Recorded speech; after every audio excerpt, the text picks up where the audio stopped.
오늘의 이야기는 다양한 시각을 위한 하나의 가설로서 공상 추리소설 형식의 이야기임을 미리 알려드립니다. 가설은 가설일 뿐 주장이 아니고 맞다 틀리다의 문제도 아니며 여러 측면의 가능성 중 하나의 이야기에 불과합니다.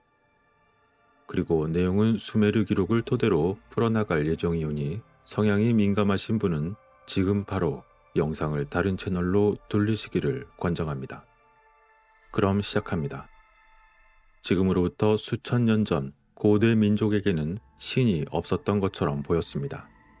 예를 들어 고대 중동을 생각해보면 그리스도의 탄생 전 2000년 동안 이 지역은 아시리아와 바빌로니아라는 두 개의 매우 강력한 왕국에 의해서 정치적으로 지배되었습니다.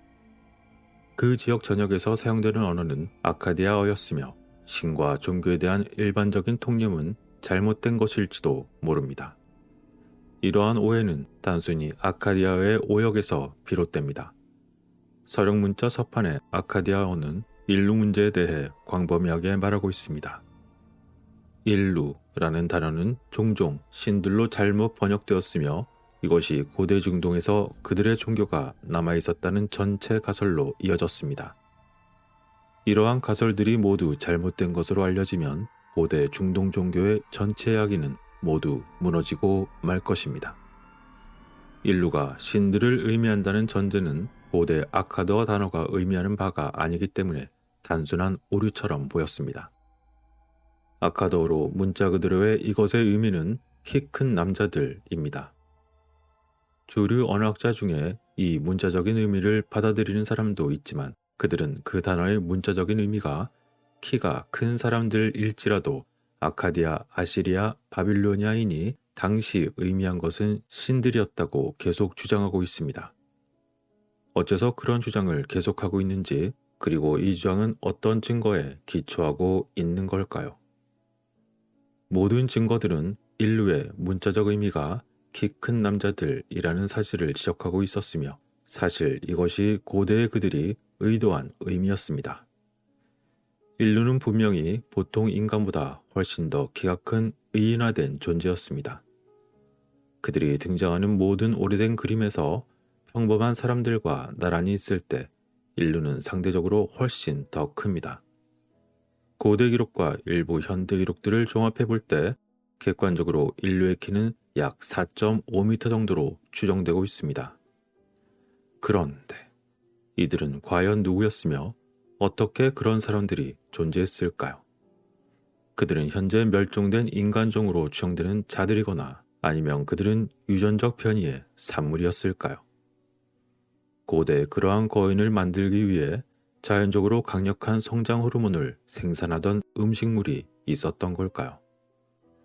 이러한 모든 가설의 문제점은 거인을 만든 것으로 추정되는 돌연변이의 산물이나 성장 호르몬의 극단적인 영향력에 관련한 것입니다. 즉, 그러한 물질은 사람들이 거인들을 신으로 생각하도록 어떤 영향력을 끼쳤는지 아무런 관계가 없다는 것이죠. 그런데 분명히 인류는 키 외에도 다른 주목할 만한 특징을 가지고 있었을 것입니다. 그 이유는 고대의 사람들이 그들을 신성한 존재로 생각하게 만들었기 때문입니다. 이에 대한 답은 아카디아, 아시리아 및 바빌로니아보다 앞선 또 다른 고대 문명이 제공할 수도 있습니다. 이 고대 문명은 그들의 땅을 슈메르, 즉 관찰자의 땅이라고 불렀습니다.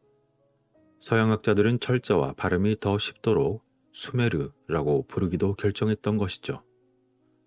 이러한 수메르 문명은 지구상에서 알려진 가장 오래된 인류 문명 중 하나로 보였습니다.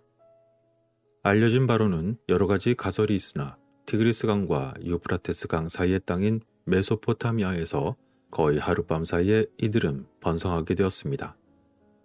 그리고 일부 고대 기록에 따르면 기원전 2024년 핵전쟁이 일어났다는 시나이 반도에서 동풍이 몰고 왔던 치명적인 방사능 구름에 의해서 파괴되면서 그곳이 사라졌다는 것이죠.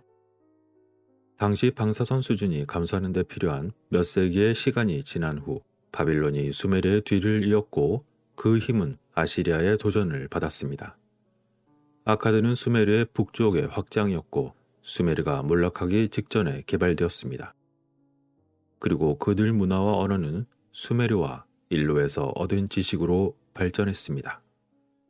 아카디아와 바빌로니아 그리고 아시리아도 수메르에서 왔지만 수메르인들은 인로 그들을 언급할 때 더욱 구체적으로 설명했습니다. 수메르인들은 그들을 수메르어로 아눈나키라고 불렀고 이는 하늘에서 지구로 온 사람들을 의미하고 있습니다. 이것은 우리에게 이 키가 큰 남자들이 누구였는지에 대한 명확한 대답을 제공하고 있는 걸까요? 즉 그들은 인간의 유전적 변이나 강력한 성장 호르몬 등 자연적인 요행의 결과가 아니라 다른 곳에서 온 방문객들이었다는 것입니다. 고대 수메르인들은 자신들이 무슨 말을 하고 있는지 알고 있었다는 것을 우리에게 확신시키려는 듯이 하늘을 날아다니는 비행기, 로켓, 그리고 기타 운송수단의 수많은 그림들을 우리에게 남겼습니다. 비록 그 그림들은 대부분 숨겨져 있지만 말이죠. 그림에는 작동에 대한 자세한 기술 설명과 함께 오늘날 우리에게 알려진 9개의 행성을 비롯해 강력한 망원경 없이는 볼 수 없는 가장 먼 행성이나 소행성, 해성 및 고대 수메르 현장에서는 볼 수 없었던 많은 별들을 포함한 먼 곳의 별들까지 말이죠. 수메르인들이 우리에게 전해준 천문학적 지식에는 아누나키의 고향 행성인 태양계의 10번째 행성에 대한 설명도 포함되어 있습니다. 우리가 알고 있는 먼 별에 대한 수메르의 고대 지식의 정확성을 감안할 때 태양계의 10번째 행성에 대해서 그들이 틀렸다고 믿을 이유는 없을지도 모릅니다. 고대인들은 이 존재들이 기술적으로 매우 진보했음을 의심하지 않았습니다. 그들은 전자진공관, 반도체, 레이저를 포함한 전기 및 전자장비를 소유한 것처럼 보였습니다. 그들은 무선 통신 시스템과 컴퓨터, 로봇, 항공기, 로켓 및 인공위성과 원자력 발전소 그리고 무기를 가지고 있었을 것입니다. 그리고 그들은 반중력 장치를 이용하였고 그 결과 많은 거석 구조물이 생겼던 걸까요? 어떤 이들은 어떻게든 현재의 지식으로 고대 콘크리트나 기타 이유를 들어 거석 구조물들을 설명하려 애쓰고 있는데 그 이야기는 나중에 다루도록 하겠습니다. 어쨌건 그들은 또한 고도의 생체의학 기술을 가지고 있었습니다. 물론 이것은 행성 간 여행에 이러한 고급 수준의 기술이 필요하기 때문에 예상되는 것입니다. 여기서도 잠시 행성 간 여행이라고 말하면 일반적으로 상상하는 밤하늘에 보이는 검은 우주의 반짝이는 별로 날아가는 것을 상상하시겠지만 실제는 다를 수 있습니다. 사실 보이는 우주에 그 반짝이는 빛을 가진 별들은 다른 곳을 투영하는 것일 가능성도 있기 때문이죠. 그러나 이에 대한 이야기는 아마 앞으로도 할 수 있는 환경이 될지 알 수 없으며 오늘의 주제에도 맞지 않습니다. 따라서 오늘 이야기 중에 다른 행성이나 우주라는 단어를 쓰는 것은 단지 편의를 위해 쓰는 것임을 알려드립니다. 다시 이야기로 돌아가서 19세기 중반에 수메르 점토판이 발견되었을 때 거기에 묘사된 사건들은 마치 마법처럼 보였습니다. 때문에 이러한 기록들은 신화적이라고 분류되었고 아눈나키, 딩기르, 일루 그리고 하늘의 방문자로 알려진 이름들은 신학적인 것으로 해석되었습니다. 그러나 수메르의 글이 신화였다면 우리가 많은 노력을 통해 최근에야 재발견한 과학기술과 아직 도달하지 못한 다른 기술에 대한 정보가 그곳에 들어있는 이유는 과연 무엇일까요? 전자진공관, 비행기, 그리고 로켓과 같이 그들이 가질 수 있었던 것으로 보이는 장치를 어떻게 그들이 그림으로 그리고 묘사할 수 있었을까요? 이제까지 인류에게 수용된 역사라고 알려진 교리와 비슷한 이야기는 이에 대한 답을 제공하지 않으며 이제 그것을 넘어서야 할 때가 온 걸까요? 고대인들에게 아눈나키가 신성한 존재로 여겨지는 또 다른 이유가 있습니다. 기록에 따르면 고대인들은 그들을 자신들의 창조자로 여겼던 것입니다. 수메르 기록에 따르면 아누나키는 약 45만 년 전에 처음으로 지구에 상륙했는데 이때는 지구의 상태가 호미니드 시점에 이르렀을 때였고 아누나키는 지구에 왔지만 신을 연기하기 위해서가 아니었습니다. 그들에게 있어 더욱 실용적인 이유는 고향 행성에서 사용할 광물을 수집하는 것이었고, 채굴의 고단함은 곧 그들에게 너무 힘겨워졌으며, 그래서 그들은 노예 노동자를 만들 생각을 했습니다. 그의 고향 행성의 통치자였던 아누는 유정공학을 통해서 새로운 존재인 노동자 노예를 창조하라 라는 명령을 내렸습니다. 그 명령은 수석 유정과학자로서 지구 임무에 참여했던 그의 아들인 엔키에게 내렸던 것이었습니다. 그들이 원하던 노동자 노예의 존재는 복잡한 작업을 수행할 수 있을 정도의 지능이 있어야 했습니다. 즉, 일반적인 동물보다는 똑똑하지만 아누나키 자체보다는 매우 하등하여 그들을 자신들과 동등한 대상이 아니라 노예로 사용할 수 있기 위함이었습니다. 수석 과학자였던 엔키의 해결책은 지상파 호미니드와 아누나키 사이의 유전적인 잡종을 만드는 것이었습니다. 여기서 호미니드란 현생 인류 전의 모든 영장류를 말하는 것입니다. 아트라시스의 수메르 서사시에서 자세히 설명된 많은 실패한 실험 끝에 그들은 마침내 성공했습니다. 그리고 그 결과는 호모사피엔스였던 것이죠. 아누나키의 지도자들은 이 새로운 존재들이 그들 기대에 부응하는 것을 발견했고, 그들을 광산과 고대 메소포타미아를 포함한 식민지의 다른 지역에서 일하게 했습니다. 그리고 그렇게 탄생한 최초의 사람들은 그들의 신을 위해서 일했습니다. 오늘날 컬트로 해석되는 세머, 아보드는 실제로는 그들을 위해 일한다 라는 의미를 가지고 있습니다. 그리고 그것이 바로 인간과 신사의 관계의 시작이었습니다. 즉, 최초의 사람들은 신을 숭배하지 않았으며 단지 신을 위해서 일했던 것입니다. 그렇다면 인간은 어떻게 노예 종족에서 문명으로 진화했을까요? 이것은 엔키 덕분에 일어났던 것처럼 보였습니다. 아누의 임무는 노예 종족을 만드는 것이었지만 엔키는 마음속으로 좀 더 많은 것을 원했습니다. 그는 신을 연기하고 싶었고, 신체적으로 뿐만 아니라 정신적, 지적, 감정적, 영적으로 모든 심령 능력을 포함하여 자신과 유사한 자신의 형상대로 존재를 창조하고 싶었습니다. 그리고 이것이 그가 한 일이었던 걸까요? 하지만 다른 아누나키 지도자들은 처음에 분노했고 엔키의 창조물을 파괴하려고 했습니다. 그때 마침 마지막 빙하기가 막 끝나려고 했고 대홍수가 지구를 휩쓸었습니다. 그것은 일부 자연스러운 사건이었을 수 있지만 아누나키 지도자인 엔닐은 엔키의 창조물을 제거하기 위해서 그것을 증폭시켜 사용하기로 결정했습니다. 그러나 엔키는 노아라고 알려지게 된 사람이 이끄는 인간 그룹을 구성함으로써 그들의 계획을 방해했습니다. 그렇다면 애초에 그들이 원했던 동물 노예를 우리가 인간이라고 부르는 지적이고 감정적인 도덕적 인격체로서의 변형은 엔키에 의해서 이루어졌던 걸까요? 수메르 기록의 측면에서 본다면 아담과 이브를 죄로 유혹한 뱀, 히브리어로 나하시는 엔키였습니다. 하지만 그들이 먹은 과일은 사과도 다른 물리적인 과일도 전혀 아니었습니다. 거기에 사용된 열매라는 단어는 성적인 의미를 가지고 있습니다. 아담과 이브는 과일을 먹지 않고 사랑을 나눴던 것이죠.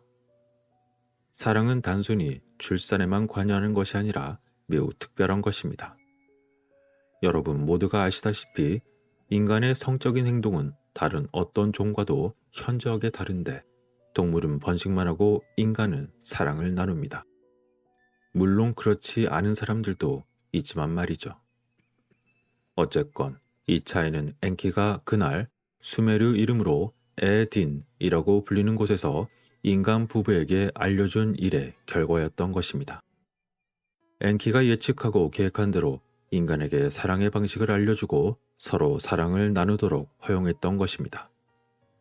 그리고 깨달음이라는 말은 인간에게 있어 가장 높은 영적인 잠재력과 사랑이라는 가장 높은 인간 감정의 심령 형태 중 하나를 열 수 있는 방아쇠였습니다.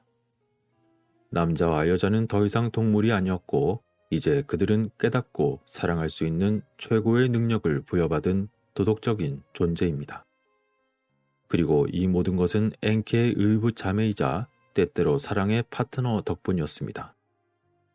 인류의 창조에 있어서도 아누나키의 생명의 과학자였던 그녀는 님마 그리고 마미, 마마라고도 불렸습니다. 또한 님마는 님마, 늠마, 음마, 엄마 등 다양하게 변형이 되었던 것이죠.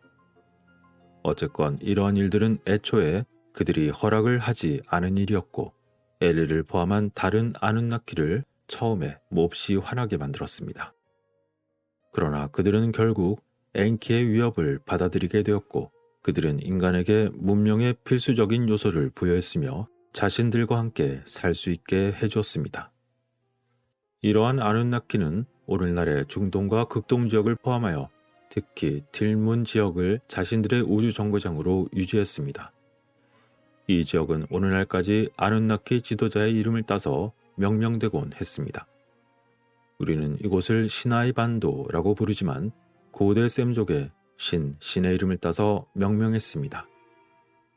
신은 은퇴한 상태에서 이 지역을 다스렸고 그의 아들 샤마시 또는 아카더 단어 로켓과 불을 의미하는 쉔과 애쉬에서 유래한 쉐메시는 독수리 유니폼과 날개를 달고 있었으며 양손목에 시계 같은 물체를 착용하고 평상시 우주 정거장의 운영을 지휘했습니다.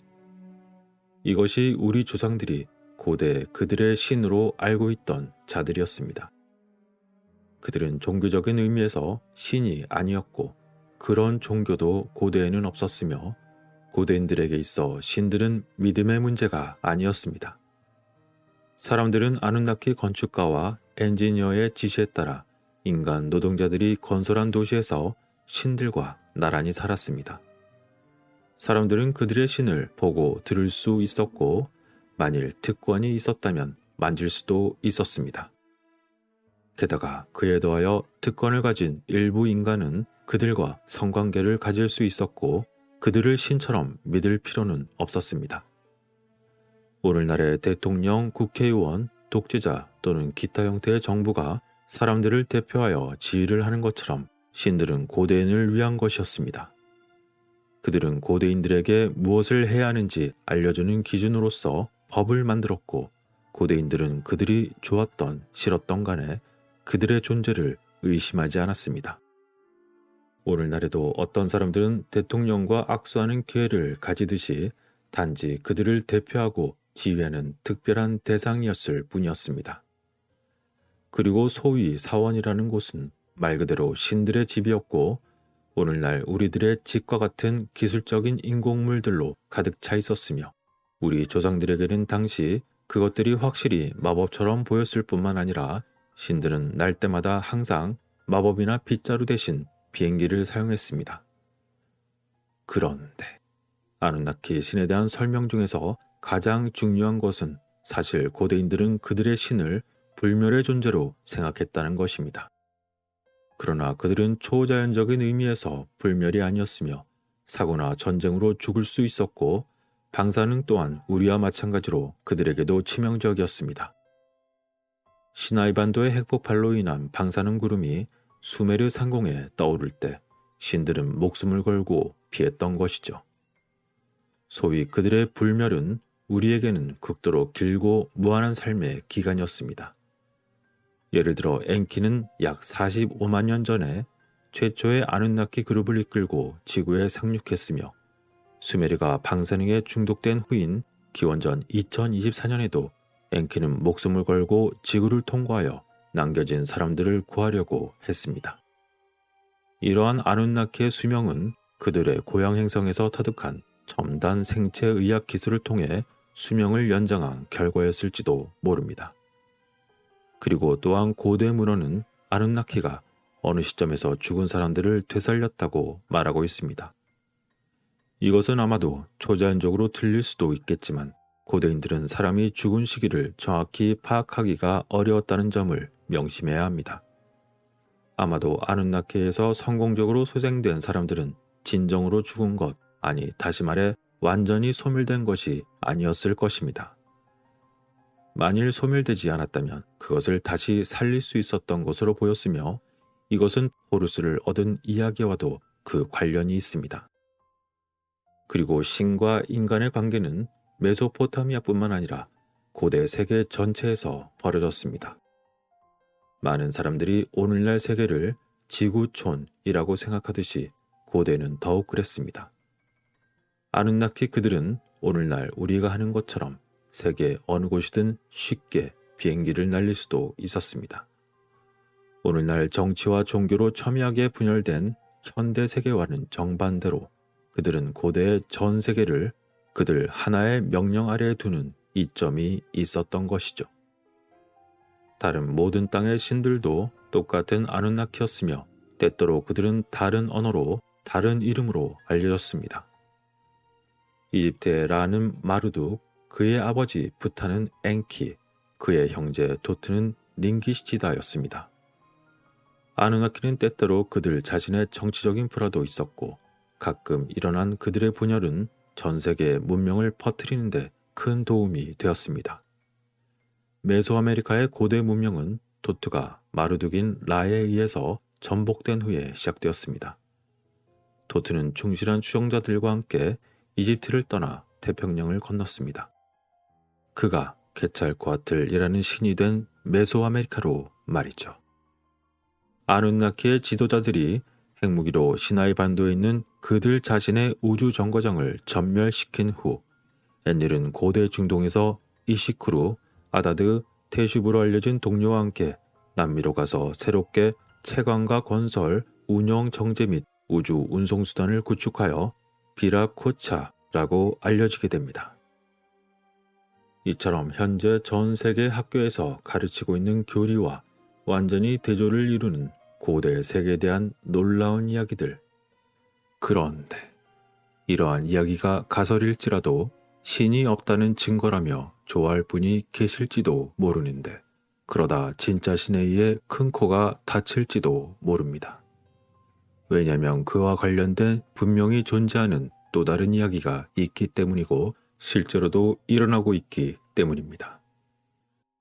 사실 오늘의 이러한 이야기는 안 하려고 했는데 다양한 시각의 확장에 필요할 것 같아 용기 내어 만들었습니다. 그러나 모든 판단과 선택은 여러분의 고유한 몫입니다.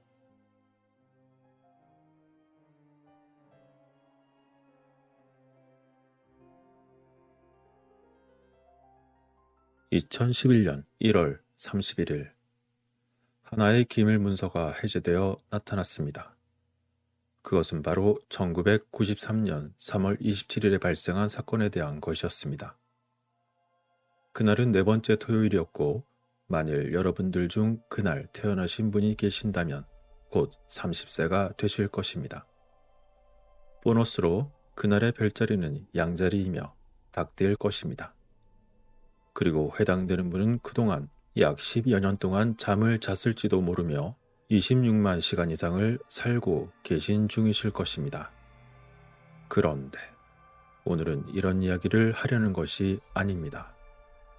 1993년 3월, 그때는 구소련이 러시아로 바뀐 지 2해가 채 되지 않는 때였습니다.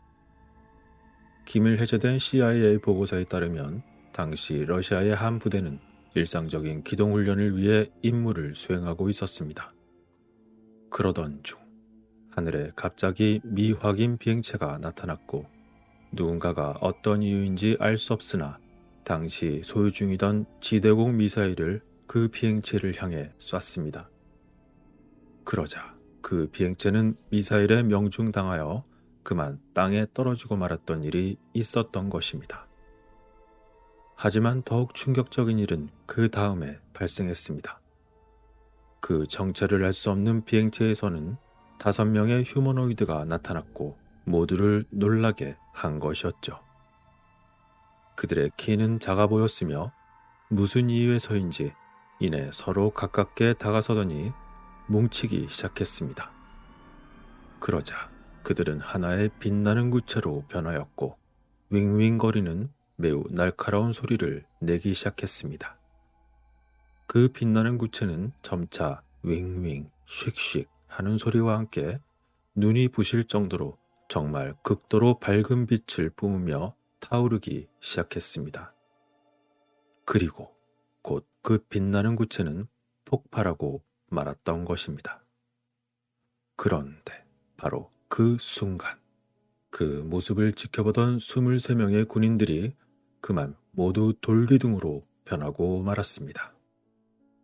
그러나 이러한 일을 기록에 남길 수 있었던 것은 전체 25명의 군인들 중 단 2명만이 그 빛으로부터 보호를 받을 수 있었던 근처의 그늘진 곳에 위치하고 있었기 때문에 그 빛의 영향을 받지 않았던 것처럼 보였습니다. 당시 러시아 기밀부서의 보고서에는 그 미확인 물체의 폭발로 인한 석화되어 버린 병사들을 모스크바 근처의 비밀 과학 연구기관으로 옮겼습니다. 그러나 어찌된 영문인지 단순히 석화된 것뿐만 아니라 병사들은 실제로 분자의 구성 자체가 모두 석회암과 같은 물질로 변형된 것이었습니다. 이러한 내용은 공상과학 영화 이야기가 아니며 어쩌면 말도 안 돼 라고 하시는 분들도 계실 것입니다. 그러나 이처럼 마치 UFO를 격추한 러시아 군인 부대가 살아남은 외계인들로 인해 돌로 변한 내용의 문서가 20여 년이 지난 후 겨우 공개된 것입니다.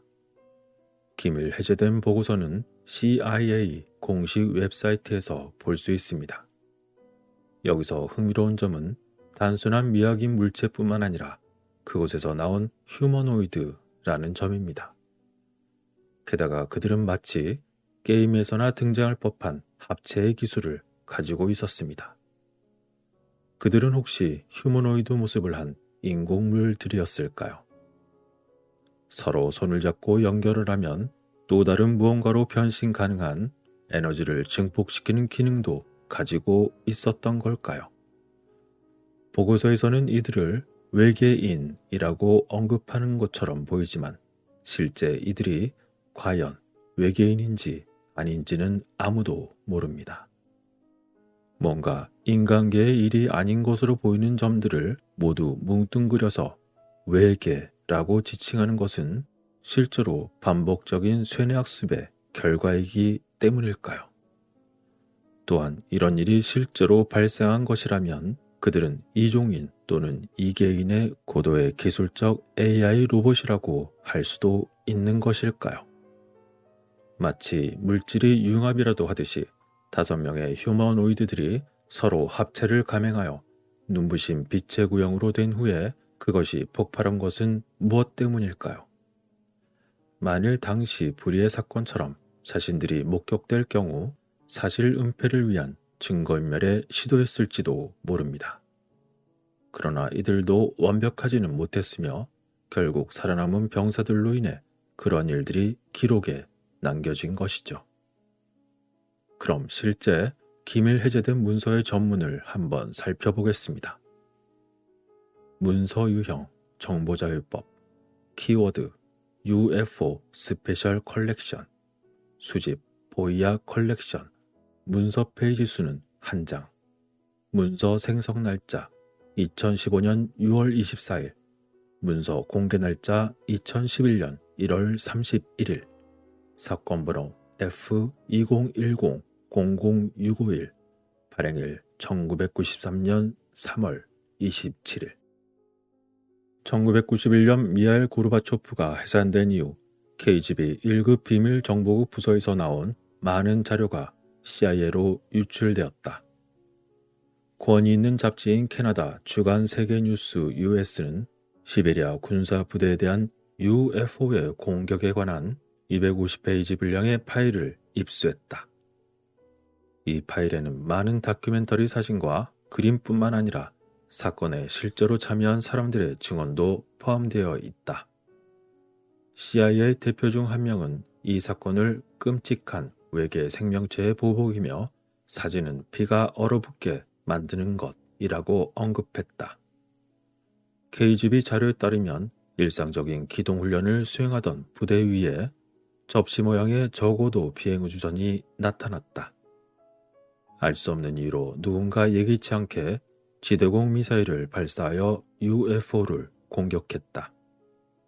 그것은 그들과 멀지 않은 땅에 떨어졌고 그 물체로부터 큰 머리와 큰 검은 눈을 가진 5명의 작은 휴머노이드가 나타났다. 살아남은 두 군인의 증언에 따르면 외계인은 추락한 비행체 잔해에서 나온 후 서로 가까워진 다음 둥근 모양을 형성하는 단일 개체로 병합이 되었다. 그 물체는 윙윙거리며 날카롭게 씩씩거리기 시작했고 그 다음 눈부실 정도로 하얗게 변했다. 그리고 몇 초 만에 구체는 훨씬 더 커지더니 극도로 밝은 빛으로 타오르며 폭발했다. 바로 그 순간 그 현상을 지켜본 23명의 병사들이 돌기둥으로 변했다. 그늘에 서서 빛나는 폭발에 노출이 덜 되었던 병사 단 2명만이 살아남았다. KGB 보고서는 계속해서 UFO와 석화된 병사들의 유해가 모스크바 근처의 비밀과학 연구기관으로 옮겨졌다고 말한다. 전문가들은 지구인에게 아직 알려지지 않은 에너지원이 병사의 살아있는 유기체 구조를 즉시 변화시켰고 분자 구성이 석향과 동일한 물질로 변형시켰다고 추정하고 있다. CIA 대표는 KGB 파일이 실제로 일어난 현실이라면 이것은 극도로 위협적인 사건이다. 외계인은 우리의 모든 가정을 뛰어넘는 무기와 기술을 보유하고 있다. 그들은 공격을 받으면 스스로 저항할 수 있다. 라고 언급했다. 과연 이러한 내용을 담은 CIA 보고서는 무엇을 의미하는 걸까요? 단순히 러시아 군인들이 미약인 비행물체를 향해 지도용 미사일을 쏘았고 그 비행체가 추락한 후 다른 세계에서 온 탑승자들처럼 보이는 군대와 맞서게 되었으며 그 결과 인간 병사들이 돌로 변했다는 것 뿐일까요? 현재 CIA에서 제공되는 기밀 해제된 문서는 사실 이 사건에 대해서 쓴 우크라이나 신문이 언급한 내용입니다. 그 내용에 따르면 UFO의 공격 혐의에 대한 약 250페이지 분량의 KGB 문서로 구성된 보고서에 당시의 사진과 목격자 증언이 포함되어 있다고 했습니다.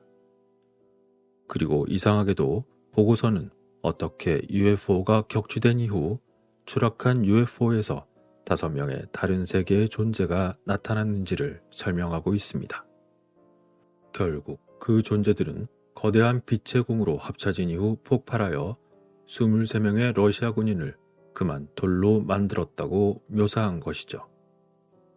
게다가 석화된 군인들은 더 이상 인간처럼 유기체의 구조를 가지지 못하고 즉시 변화되어 분자 구조가 석회석과 같은 물질로 변형되었다는 것입니다.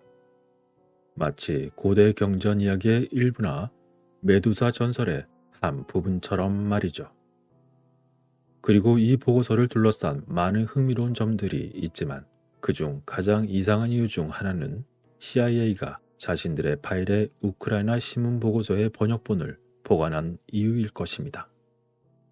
그리고 이 문서는 CIA에서 제공한 것으로 볼 수 있지만 처음에는 기밀 해제된 KGB 파일에 등장했던 것으로 보입니다. 그리고 흥미롭게도 과거 미국 정부와 계약을 맺고 높은 수준의 보안 허가를 받은 폭발물 기술자로 일했던 필립 슈나이더라는 사람은 1979년 당시 자신이 뉴멕시코의 비밀 지하 기지 건설 작업을 할 때 그가 어떤 사건들을 목격했는지에 대해 주장한 적이 있었습니다. 당시 그는 외계인과 인간 사이에 끔찍한 전투가 발생했고 그로 인해 60여 명의 군인이 사망했으며 수많은 지하 외계인도 목숨을 걸고 싸웠다고 했습니다. 이와 관련한 내용은 제2의 로스웰 뉴멕시코 덜스 지하 속 이계인 잠복설이라는 저희 채널 영상에도 포함되어 있으니 관심이 있으시다면 한번 보시길 권합니다. 여러분들의 생각은 어떠신가요? 그 어떤 상상을 하시던 모든 판단은 여러분들의 선택입니다.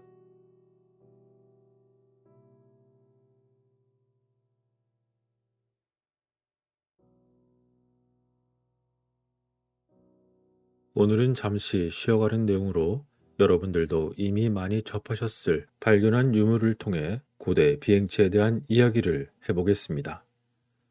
그러나 이 또한 개인적인 가설로 만들었기에 그 내용이 다소 황당할 수 있다는 점 미리 말씀드립니다. 자, 그럼 시작해볼까요? 지금 보시는 익숙한 이 물체는 1898년 이집트 사카라의 무덤에서 발견되었으며 나중에는 이것이 기원전 200년경에 생성된 것으로 추정했습니다. 이 유물이 발견된 당시에는 사람들에게 라이트 플라이어와 같은 기록상 1903년 인류 최초 비행기에 대한 소식이 알려지지 않았던 때였습니다. 따라서 이것을 발견한 당시 단순히 나무 새 모형이라고 표시된 상자에 던져지게 되었고 이후 카이로 박물관 지하에 보관되었습니다. 그러나 그것은 고대인들이 만든 모형을 연구하던 칼릴 메시아 박사에 의해서 다시 주목을 받게 되었습니다. 그의 이러한 지하 구석에 있던 유물에 대한 재발견은 당시 이집트 정부에게도 매우 중요한 것으로 여겨지게 되었습니다. 이후 이 유물이 도대체 무엇인지를 연구하기 위해서 주요 과학자들로 구성된 특별위원회도 설립되었습니다. 게다가 당시 그들이 발견한 결과물로서 홍보하기 위해 카이로 박물관의 중앙홀에 작은 모형을 중심으로 한 특별 전시가 열리기도 했습니다.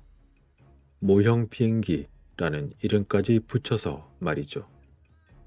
이처럼 당시의 고고학 분야에서는 거의 전례가 없었던 위원회의 이 같은 결정에 대한 이유는 과연 무엇이었을까요? 이제 그 사연을 밝히기 위해서 이 수상한 모델의 몇 가지 측면을 고려해 보려고 합니다. 이 유물의 모델을 여러 측면에서 검토한 결과 뒤에서 밀어주는 방식인 푸셔 글라이더의 매우 진보된 형태로서 상당히 정교한 비율을 가지고 있었습니다. 비록 그 모형은 오랜 시간이 흘러 다소 뒤틀어진 상태가 되었지만 말이죠. 누구든지 또는 어린 아이라도 아마 재미삼아 이런 모양을 만들 수도 있겠지만 이처럼 정확한 비율로 만드는 것은 결코 쉬운 일이 아닙니다. 아마도 이러한 유형의 글라이더는 띄워진 이후에는 거의 자체적으로 어느 정도 이상 공중에 머무를 수도 있을 것입니다. 심지어 아주 작은 엔진으로도 낮은 속도로 계속 비행할 수도 있으며 형태에 따라 엄청난 탑재량을 운반할 수도 있습니다. 이러한 능력은 날개의 기묘한 모양과 비율에 따라 달라지며 그 이면에는 특정한 기능이 있기 때문일 것입니다. 그것은 바로 날개가 아래로 기울어지는 현상인데 이것과 유사한 유형의 곡선 날개가 유명했던 콩코드 비행기의 구현이 되어 속도를 떨어뜨리지 않고 비행기에게 최대한 양력을 제공했습니다. 그런 맥락에서 본다면 지금으로부터 약 2000년 전에 어떤 이유에서였든지 간에 옛날에 누군가가 공기 역학에 대해 상당히 광범위한 지식을 필요로 하는 이러한 고급 기능을 갖춘 비행장치 모델을 고안했다는 것은 정말 놀랍습니다. 현대의 역사가들은 이 시대에 비행기 같은 것이 없었다고 말하지만 이 경우는 현대의 다소 부족한 상상력과 경직된 패러다임의 예외였을까요? 그런데 많은 경우를 살펴볼 때 이집트인들은 거의 항상 그들이 만들거나 만들 계획의 대상에 대한 축적 모델을 만들었다는 사실을 지적할 필요가 있습니다. 그럼 이번엔 또 다른 아주 널리 알려진 유물을 살펴보겠습니다. 이 물체가 무엇을 나타내거나 혹은 표현한 것이 그 무엇이든지 간에 현대 항공기나 우주선과 놀라울 정도로 닮았다는 것은 매우 기이한 일입니다. 이처럼 비행기의 개념은 앞서 언급했던 이집트의 유물에만 국한된 것이 아니었습니다. 사진 속의 금 장신구는 중앙 아메리카와 남미 해안 지역을 포함하는 지역에서 발견되었으며 이러한 유물들은 킴바야나 톨리마 유물로 불리기도 하지만 일부 지역에 국한된 것은 아니며 발견된 것만 해도 100점이 훌쩍 넘습니다. 제작 시기는 서기 300년에서 800년 사이라고 추정은 하고 있지만 금으로 만들어졌기 때문에 정확한 연대 측정이 불가능합니다. 그러나 이 금 물체가 1000년은 무조건 넘은 것이라고 할 수는 있을 것입니다. 이제 그 중에서 하나를 골라 예를 들어 이야기를 풀어나가 보도록 하겠습니다. 그림에서 볼 수 있듯이 샘플 개체 모양이 다소 모호하게 보였고 대부분의 학자들은 이 물체를 줌모픽으로 분류했습니다. 여기서 줌모픽은 인간을 인간이 아닌 동물로 표현하거나 한 종의 동물을 다른 종의 동물처럼 묘사하는 것을 의미합니다. 그런데 문제는 그들이 과연 어떤 동물을 나타내고 있는가 하는 것이죠. 만일 이것이 동물을 묘사하는 동일한 문화의 다른 개체들과 비교할 때 흥미로운 측면이 분명 있을 것입니다. 일반적으로 그런 개체들은 쉽게 알아볼 수 있으며 매우 정확하고 사실적인 세부사항에 주의한 모습을 하고 있습니다. 그러나 지금 보시는 이것은 그런 모습을 찾아보기가 힘듭니다. 만일 이것이 날아다니는 그 무언가를 표현한 것이라면 여러 종류 중 하나일 겁니다.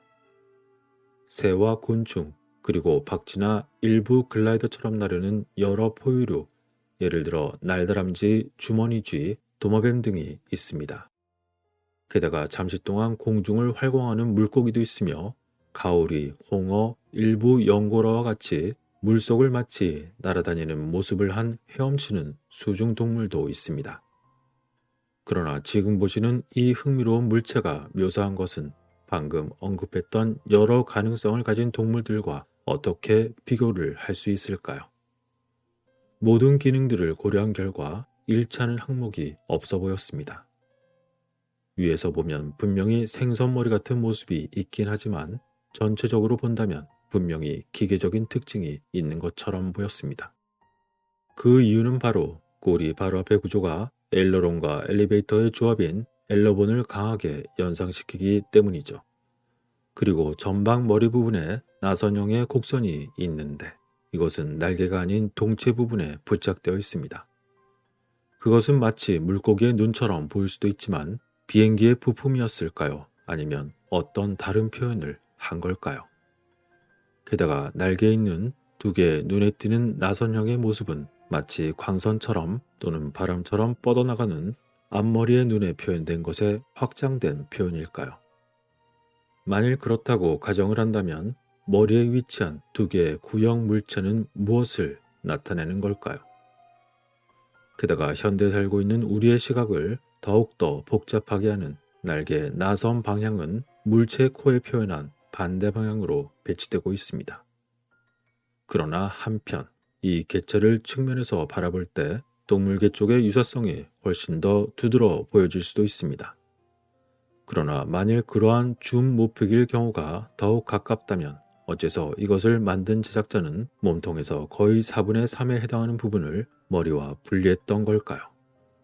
이 경우에 눈은 머리 외 양쪽에 위치하며 앞쪽으로 뻗어나온 것처럼 표현한 이유는 과연 무엇일까요? 게다가 앞에 머리 뒷부분에 잘린 듯한 모양은 그 내부의 반원형의 홈의 모습으로 무엇을 만들 수 있는 걸까요? 만일 어류 쪽이라면 배 쪽에 해당하는 아랫부분은 어떤가요? 그것은 이 물건이 액세서리 같은 것일 경우에 목걸이 줄에 물건을 달기 위해 구멍을 뚫는 곳처럼 보이지도 않았으며 마치 국자처럼 보이니 말이죠. 뿐만 아니라 동체 아래 대략적인 무게중심보다 더 뒤쪽에 위치한 또 다른 사각형의 특징도 있습니다. 이제 날개는 측면에서 본다면 완벽하게 수평처럼 보이지만 정면에서 보면 약간 아래쪽으로 구부러져 있는 것을 발견할 수 있습니다. 이는 앞서 언급한 이집트의 글라이더 유물과 유사한 패턴입니다. 게다가 날개 바로 뒤에 있는 꼬리 날개처럼 보이는 것은 중앙 날개보다 약간 더 높은 수평의 위치에 자리하고 있습니다. 그런데 이 꼬리 날개는 사각형으로 되어 있고 그 뒤에는 꼬리 날개를 연상시키는 손잡이처럼 보이는 모양이 있습니다. 그 어떤 물고기도 하나의 직립 및 수직꼬리만 가지고 있지 않으며 대칭을 이루어 양쪽으로 꼬리가 균형을 이루고 있습니다. 그러나 이 고대 유물의 꼬리 지느러미는 현대 비행기의 수직 꼬리 날개 모양과 정확히 일치하고 있습니다. 게다가 꼬리에도 식별하기 어려운 표시가 몇 개 있지만 이 또한 동물과 관련된 것도 아닌 것 같습니다. 이처럼 모든 특징들을 고려했을 때 물체는 알려진 동물의 표현처럼 전혀 보이지 않았으며 놀랍게도 비행기처럼 보입니다. 한때 이 물체의 사진과 확대된 윤곽들은 분석을 위해서 공기역학 분야의 많은 사람들에게 제공되었습니다. 그들 중 하나는 벨 헬리콥터의 디자이너였던 아더 영이었습니다. 그의 분석은 이 개체가 비행기의 가설에 맞는 많은 특징들을 포함하고 있지만 그 시나리오에 맞지 않는 몇 가지 문제가 있음을 확인했습니다. 즉, 그는 날개가 잘못된 위치에 있다는 의견이었죠.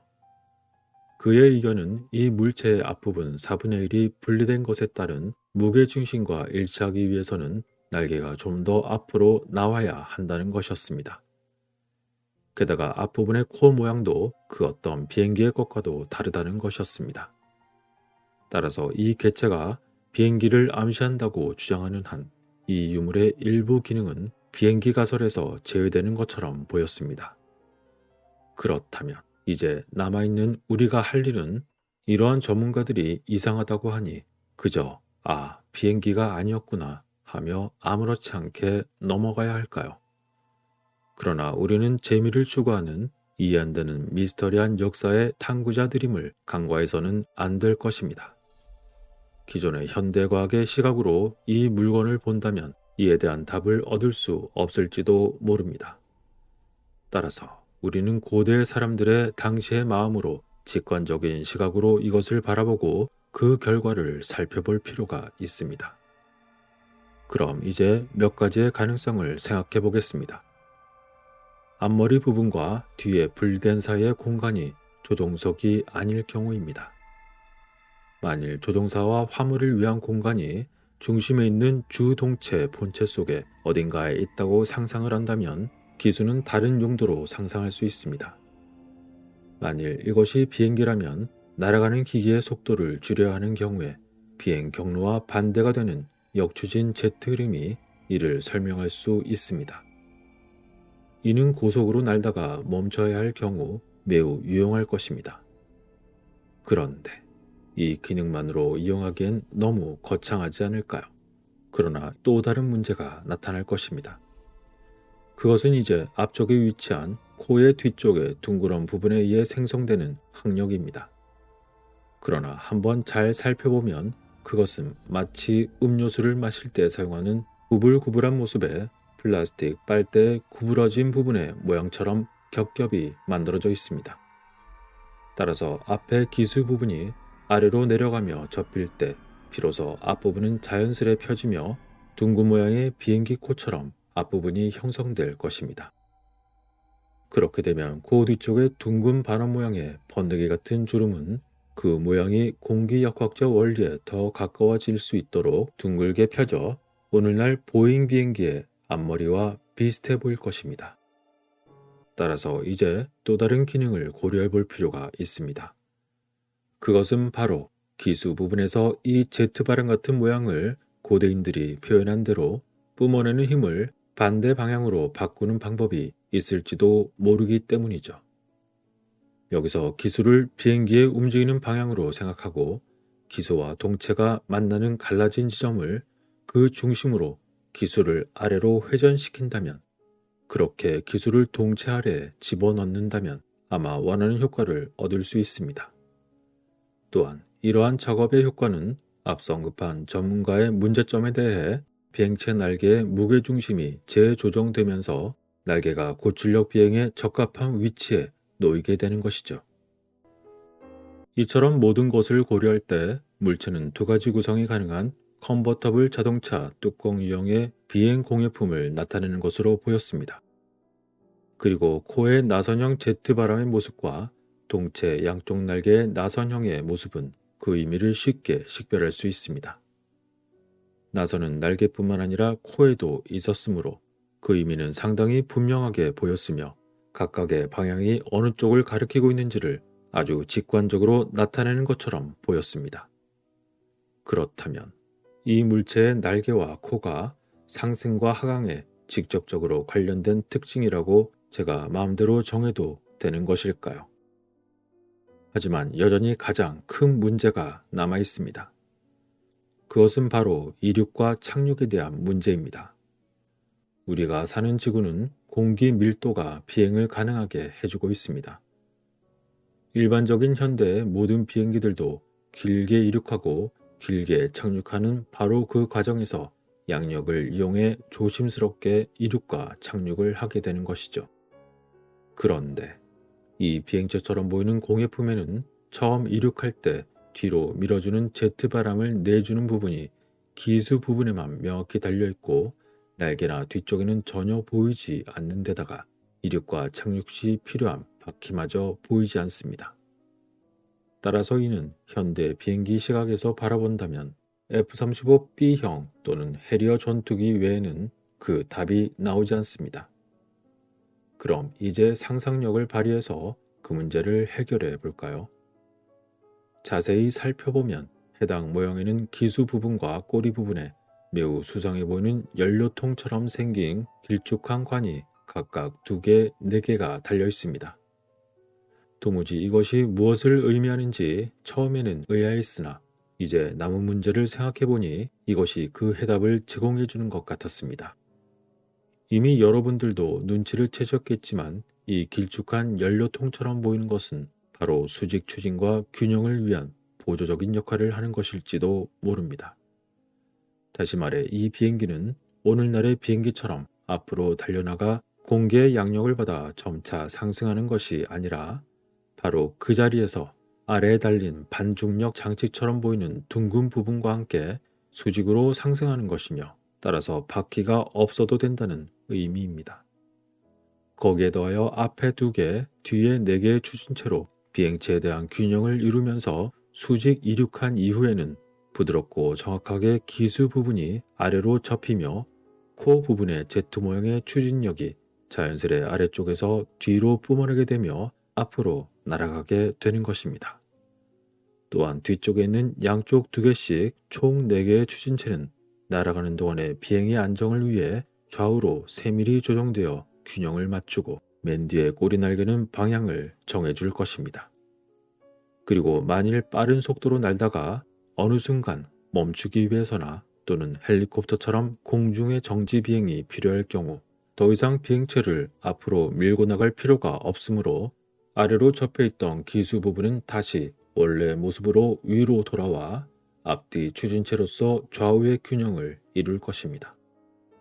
이후 착륙은 이러한 기능을 이용해 이륙과 반대되는 순서로 서서히 땅에 내려앉을 수 있게 되는 것이죠. 이렇게 고대로부터 전해진 수상한 유물에 대해서 당시 만들었을 조상이 의미하고 싶었던 바를 한번 유추해 보았습니다. 어떤 분들은 말도 안 돼 라고 하시는 분들이 계실 수도 있겠지만 제가 언제 말이 되는 내용만 다루던가요. 이번에 고대인의 마음으로 돌아가 그들 기록과 사진만 보고 이 영상을 제작했습니다. 따라서 단지 개인적인 가정일 뿐이고 여러분들과 함께 재미있는 상상의 이야기를 나누는 것뿐임을 기억해 주시기 바랍니다. 어쨌건 이런 종류의 또 다른 비행 차량들을 언급하는 다른 문화도 있습니다. 그러한 이야기의 출처 중 가장 잘 알려진 것은 인도 서사시, 특히 마하바라타 및 바가바드기타 프라나 그리고 라마야나와 같은 기타 출처들입니다. 그들은 이러한 것을 비행장치라고 불렀고 비만하는 바이마니카 샤스트라에서 매우 광범위하게 논의되었으며 목적과 기능이 다른 수많은 기계를 설명합니다. 비행 기계에 대한 정보의 또 다른 출처는 예를 들어 성경 및 일부 외경 작품들을 고려할 수 있습니다. 에스겔서는 비기술적인 문화권 출신의 한 남자가 당시 그에게는 기적이었을 장치를 가까이서 만난 일을 묘사하고 있는 것 같습니다. 우리는 그의 놀라움과 그가 만난 다른 세계를 이해하기 위해 그의 입장이 되어봐야 합니다. 그의 주변 세계에 대한 지식의 제한된 범위, 그의 당시 환경을 함께 고려해야 합니다. 그에게는 자신의 시각에서 천사들과 함께 신을 만난 것만 같았습니다. 왜냐하면 그의 세계에서는 다른 해석을 할 입장이 아니었을 수도 있기 때문입니다. 이외에도 유사한 자료의 또 다른 출처는 에녹서, 특히 그리스어 버전에서 누락된 부분을 포함하고 있는 슬라브어 버전입니다. 이 책은 공중에서 비행하는 것뿐만 아니라 상대론적 효과를 포함하여 다른 공간을 통해 비행하는 것을 설명하는 듯 보였습니다. 에녹은 그 다른 곳을 이동하던 비행체에서 며칠을 보냈을 뿐이지만 그가 지구로 돌아왔을 때는 이미 몇 세기가 흐르고 말았던 것이죠. 그러나 어쨌건 이들과 같은 모든 만남들을 설명하기 위해 우리 모두가 외계인 유형의 시나리오에 참여할 필요는 없습니다. 다만 고대 여러 시대에 걸쳐 제한된 범위 내에서 진보된 문명의 잔재가 여전히 존재했을 가능성을 가질 수 있습니다. 그것이 어떤 사람들에게는 현대 UFO와의 만남과 매우 묘한 유사성을 지니고 있을 수도 있기 때문이죠. 이처럼 고대 자료뿐만 아니라 찾아낸 유물들조차에서도 고대 비행기에 대한 설명이 부족하지 않았습니다. 기원이 다른 신화의 핵심을 추출하고 불필요한 장식들을 제거한다면 그때 비로소 우리가 볼 수 있는 것은 매우 놀랍게도 고대에는 비행이 예외적인 것이 아니라 매우 일반적인 일만 같았습니다. 여러분들의 생각은 어떠신가요? 모든 판단과 선택은 여러분 고유의 몫입니다.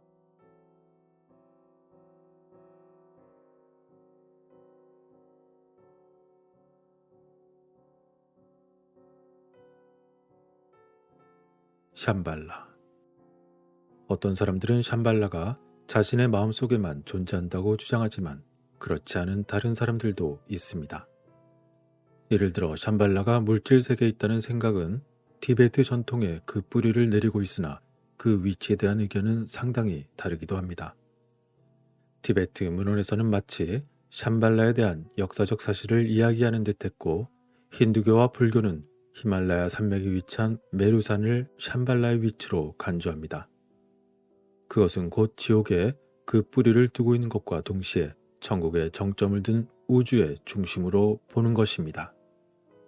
전설에 따르면 산 정상에는 힌두신 인드라의 고향인 다이아몬드와 같은 강력한 빛을 발산하는 웅장한 중앙궁전이 있다고 합니다. 그곳에는 반짝이는 보석이 박혀 있고 맛있는 과일이 무성한 나무가 우거져 있습니다.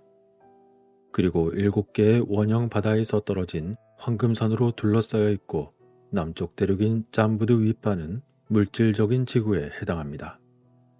그리고 다른 측면의 대륙은 노란색의 빛의 경로를 따라 윤회하는 영혼들이 다시 태어날 수 있는 가까운 행성을 나타낸다는 것입니다. 이처럼 티베트 종교 문화는 샴발라의 기술이 마치 고도로 발전된 것으로 여기고 있는 것처럼 말하고 있습니다. 게다가 궁전에는 생명체를 연구하기 위한 고성능 망원경 역할을 하는 렌즈로 만들어진 특수한 채광창이 있으며 수백 년 동안 샴발라의 주민들은 터널의 네트워크를 통해 서로 왕복하는 비행체와 운송장치를 사용해 왔다는 것이죠. 한편 빛의 오아시스 샴발라의 저자 앤드류 토마스는 이렇게 썼습니다. 이 놀라운 왕국은 수백 마일 길이의 터널 네트워크와 함께 지상과 지하 모두에 존재하는 것으로 유명합니다. 기이한 디자인의 운송장치들이 길을 따라 화려한 인공조명으로 번쩍이며 비춰집니다. 그 빛은 곡식과 채소를 성장시키고 사람들이 질병 없이 장수할 수 있도록 해주는 인공의 빛입니다. 라고 말이죠. 그리고 히브리 전설에서는 그곳을 불멸의 거처라고 불리는 신성한 산 근처에 지하 도시로 묘사되고 있는 루주라는 장소에 대해서 이야기하고 있으며 일부 티베트인들은 샴발라가 아마도 쿤룬 산맥에 있을 것이라고 생각합니다. 또한 다른 지역으로는 몽골과 중국 신강 지방 주변 지역을 가리키기도 하고 다른 이들은 시베리아나 러시아의 또 다른 지역에 있다고 믿고 있습니다. 게다가 일부 라마는 그것이 얼어붙은 북극에 숨겨져 있다고 주장하며 일부는 샴발라가 평행 우주 또는 더 높은 차원에만 존재한다고 믿습니다. 그러던 어느 날 1923년에서 1928년 사이에 니콜라스 레리는 원정대를 이끌고 고비 사막을 가로질러 아틀라이 산으로 향했습니다. 이 여정은 세계에서 가장 높은 산길 35개를 가로질러 무려 15,500마일을 횡단하는 여행이었습니다. 그런데 일부 소문에 따르면 그 여정은 다른 세계로부터 온 마법석의 일부로 여겨진 신성한 진타마니 스톤을 찾아 돌려주는 임무를 수행했을 수도 있다는 것이었습니다. 라마교 전설에 따르면 시리우스 별일 수 있는 이 돌 조각은 인류에게 필수적인 영적인 임무가 있다면 보내졌다가 그 임무가 완료되면 다시 반환되는 것이었죠. 게다가 이 돌은 텔레파시로서 내부 세계로의 안내를 제공하고 접촉하는 사람들에게 의식의 변화를 가져올 수 있는 속성도 가지고 있다고 합니다. 당시 그가 그 신비의 돌을 회수했는지의 여부는 알려지지 않았지만 우리가 아는 것은 그가 국제연맹에 의해서 그것을 찾기 위해 보내졌다는 것입니다. 그렇다면 그가 이 원정에 파괴됐다는 사실만으로도 샴발라 전설의 존재에 대한 신빙성을 부여하고 있는 걸까요? 과거 레리히는 훌륭한 신용을 가진 사람이었다고 전해지고 있습니다. 그는 철학가이자 탐험가였고 신비학협회와 국제연맹 회원이었으며 미 행정부에 영향력이 있었고 미국 달러의 국세를 부착하는 데도 중추적인 역할을 했던 것으로 알려졌습니다. 그리고 또한 그는 지역과 그곳 사람들의 본질을 표현한 수백 점의 그림을 그렸으며 진정한 문화와 그리고 모든 과학적 창의적 연결을 위해서 노력했습니다. 그러한 그의 노력을 기리기 위해 1935년 레리히 평화조약이 체결되어 국가가 박물관, 성당, 대학 및 도서관을 마치 병원처럼 존중하도록 의무화했으며 유엔 조직 헌장의 일부가 되었습니다. 그는 한때 중국과 몽골을 거쳐 티베트 국경까지 여행하는 동안 샴발라에 대해 설명하는 라마를 만났습니다. 이때 당시의 라마는 샴발라의 사자들이 세상에서 활동하고 있으며 이 위대한 왕국의 통치자조차도 때때로 인간의 모습으로 인류에게 나타난다는 것이었습니다.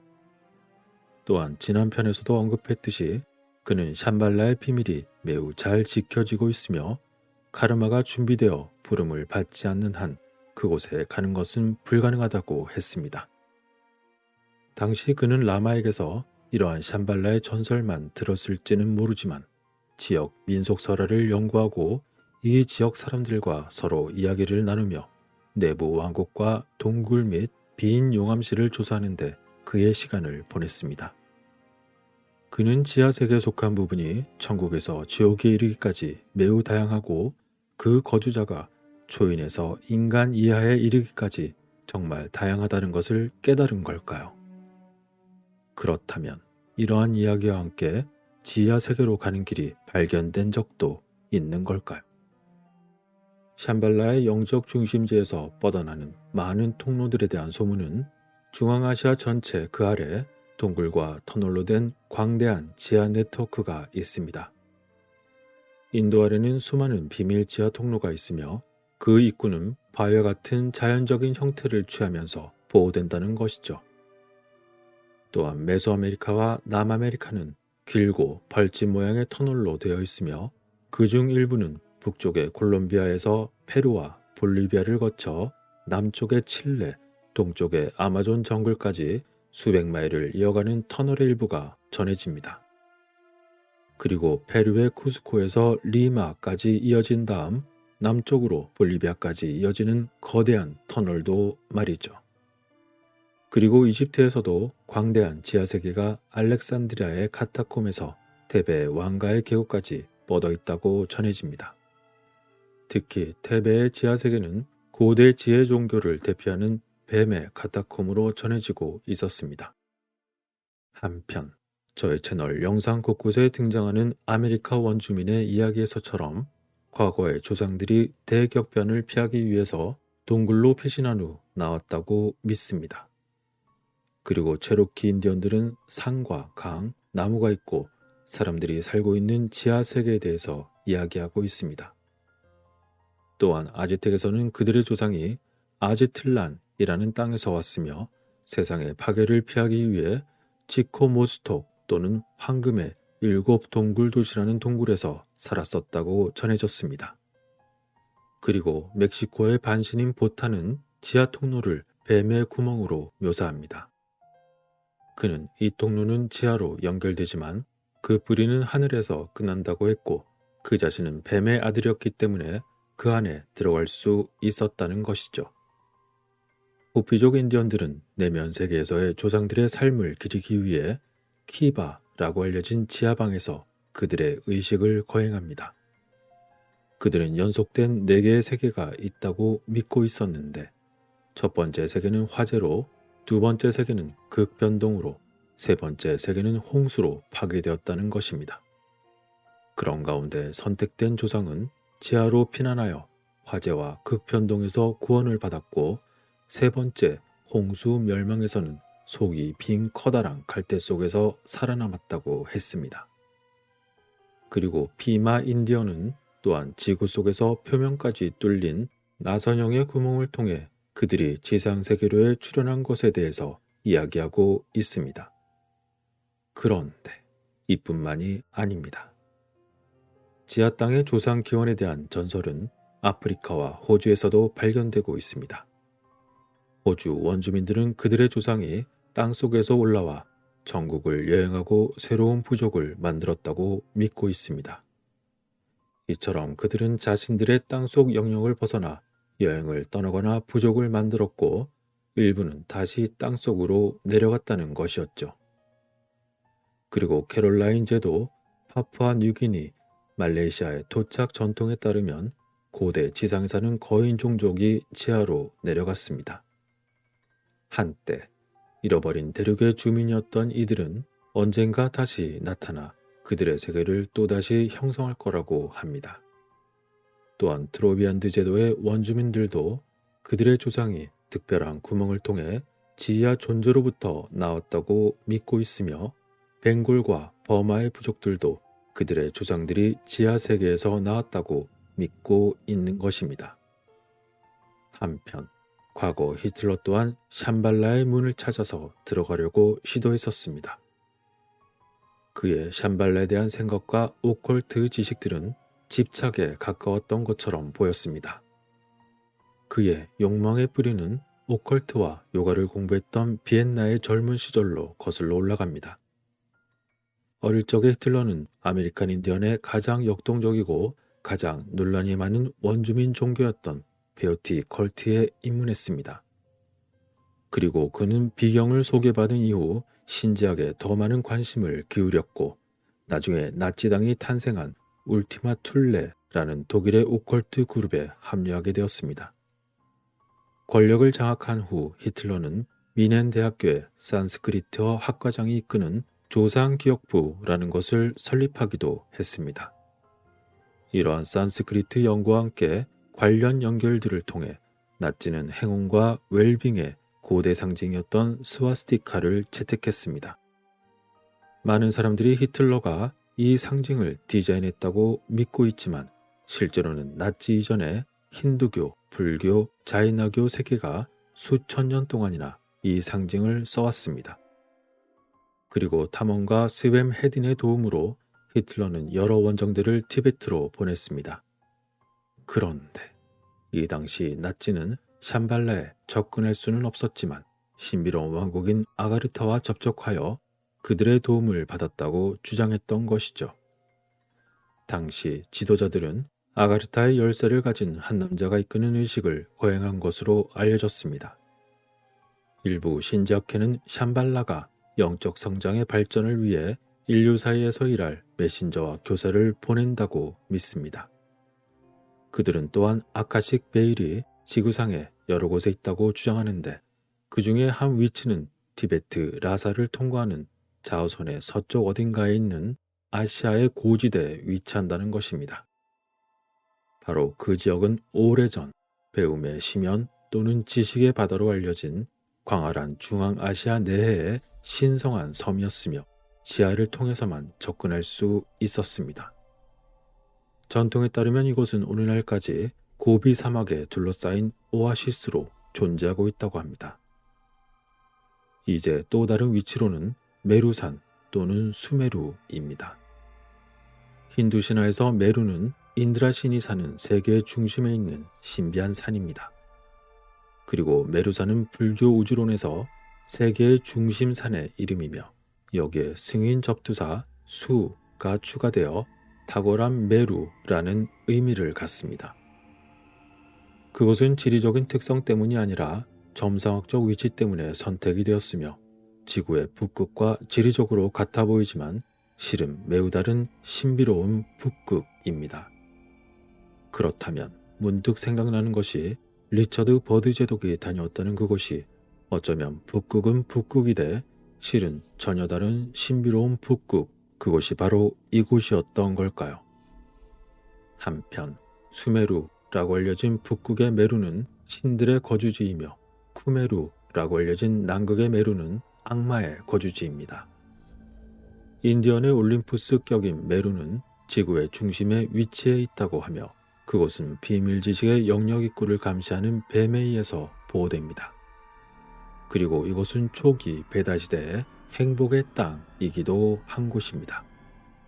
밀교에서는 그것을 북극의 바로 중심에 두고 있으며 세상이 형성된 이후에 첫 번째 대륙이 있는 곳이라고 지적하고 있습니다. 수리아 시탄타라는 505년에 작성된 인도 천문학의 산스크리트어 논문에서 메루는 다음과 같이 묘사됩니다. 지구의 한가운데를 지나 양쪽으로 튀어나와 있다 라고 말이죠. 그런데 흥미롭게도 바로 그 반대편은 미국 남서부 호피 인디언들이 자신들의 신성한 블랙 메사라고 믿는 곳이었던 것입니다. 한편 유명한 신작의 블라바츠키는 다음과 같이 말하기도 했습니다. 메루가 땅의 배꼽이나 중심에 있는 멋진 산이지만 그 뿌리와 기초는 바로 배꼽에 있습니다. 비록 그것이 먼 북쪽에 있지만 이것은 결코 멸망하지 않는 중앙의 땅과 연결됩니다. 티베트 전통에 따르면 이곳은 일반적인 운명을 피하고 불과 물에 의해서 파괴될 수 없는 유일한 지역입니다. 왜냐하면 그것은 영원한 땅이기 때문입니다. 라고 말이죠.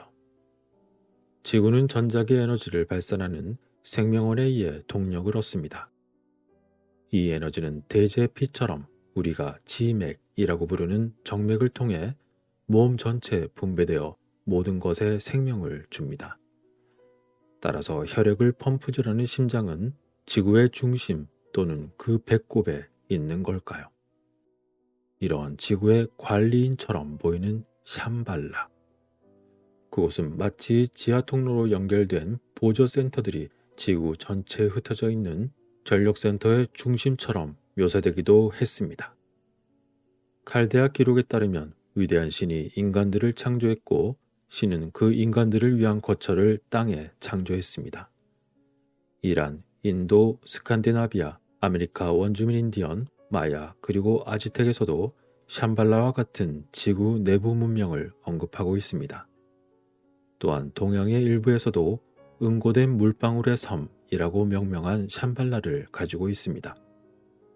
그것은 모두 지구의 꼭대기에 있지만 동시에 지구의 중심에 있었습니다. 그것의 첫 번째 지붕 기둥은 땅의 축이었고 그 위에는 둥근 천장의 축이 있었습니다. 티베트인들은 실제로 샴발라가 천상의 궁전 바로 아래 있는 지구의 중심으로서 극성에 있다고 묘사합니다. 그들은 또한 그것을 중심의 궁전이라고 부릅니다.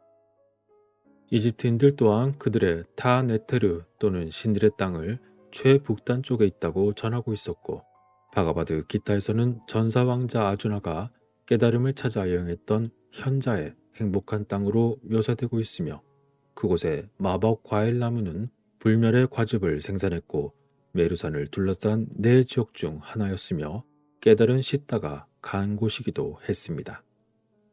그리고 그리스 신화에서도 자체적인 샴발라가 있는데 그곳은 하이퍼보레아이며 영원한 여름의 땅이자 아폴로가 좋아하는 고향입니다. 고대 그리스 밀교의 오르픽들은 한때 지하세계로 내려갔다가 다시 돌아온 디오니소스와 매년 한 시즌 동안에 지하세계로 내려갔다가 돌아오는 페르세포네를 존경했습니다.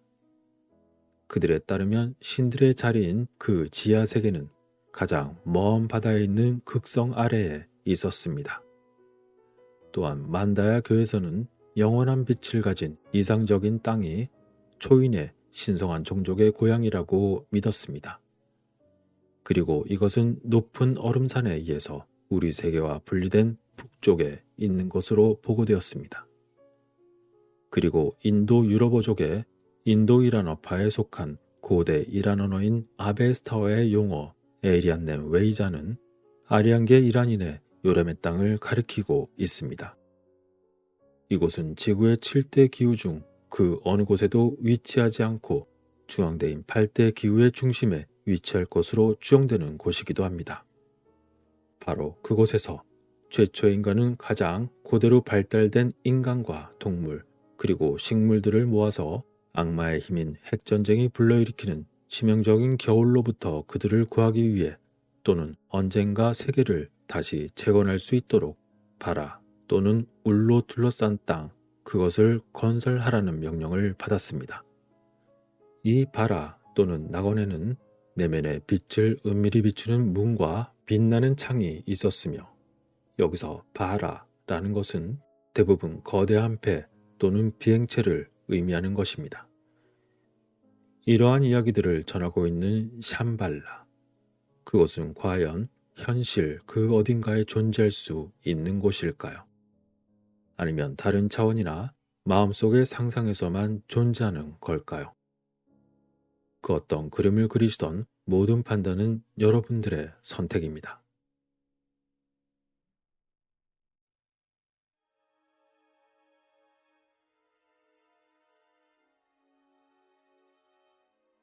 여러분들은 평소에 어떤 말이나 단어를 자주 사용하시나요?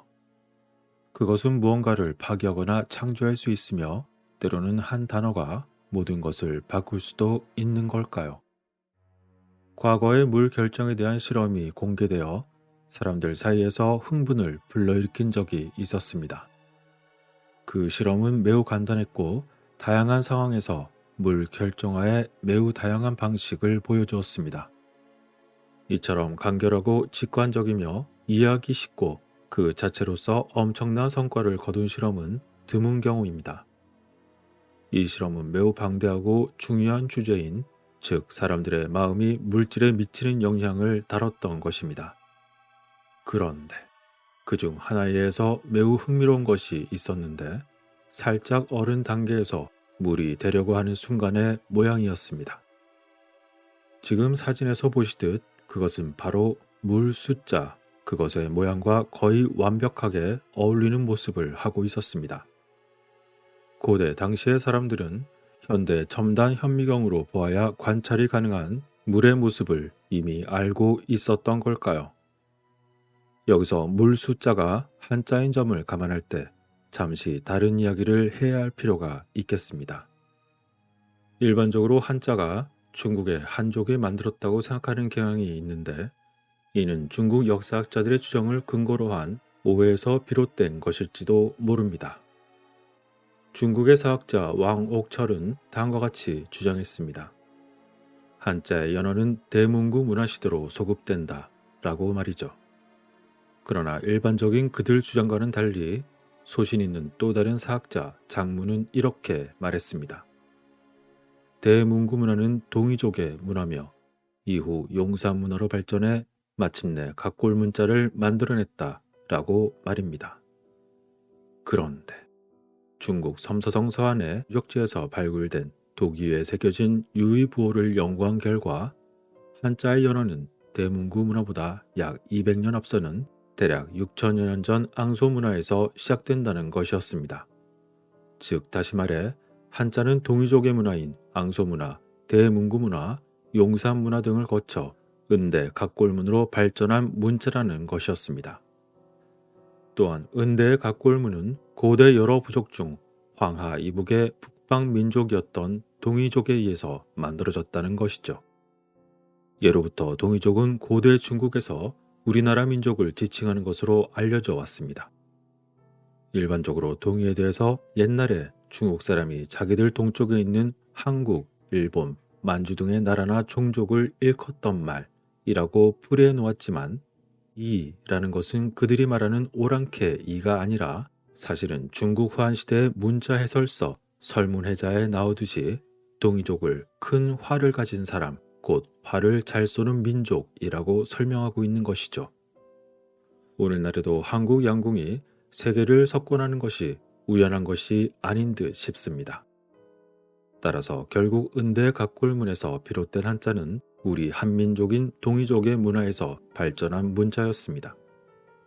또한 우리 조상들이 활약하던 무대는 흑룡강, 송하강, 유화를 포함한 만주벌, 요동벌이었고 그 지역의 원래 주인은 우리 민족이었습니다. 결국 우리 조상들은 한반도로 진입하기 이전에 이미 황하 유역에서 한자를 비롯한 황하 문명의 주역으로 활약하고 있었음을 알 수 있었습니다. 그래서 그들이 그토록 과거의 역사를 바꾸려 애쓰는 것은 원래 주인을 감추고 싶어하는 불안한 마음의 표현인 것일까요? 결론적으로 물 숫자를 형성하는 물의 모습을 우리 조상들이 고대에 이미 알고 있었다는 것은 매우 흥미로운 점입니다. 이 밖에도 많은 이야기들이 있으나 상세 내용은 그 분야 전문가에게 맡기고 저는 다시 하던 이야기로 돌아가겠습니다. 어쨌건 이 물에 대한 결정 분야에서 많은 실험이 수행되지는 않았지만 물질과 마음의 관계는 오랫동안 논의되어 온 주제입니다. 이렇게 간단한 실험을 통해서 물질과 마음의 관계를 탐구할 수 있다는 것은 큰 의미가 있습니다. 또한 지금 보시는 실험의 원본 사진은 200배에서 500배까지 확대되어 있는 것인데 왼쪽 사진은 물이 담긴 용기에 사랑과 감사합니다 라는 말을 한 후에 찍은 것이고 오른쪽 사진은 물에 담긴 용기에 당신은 정말 역겹다 라는 말 이후에 나타났습니다.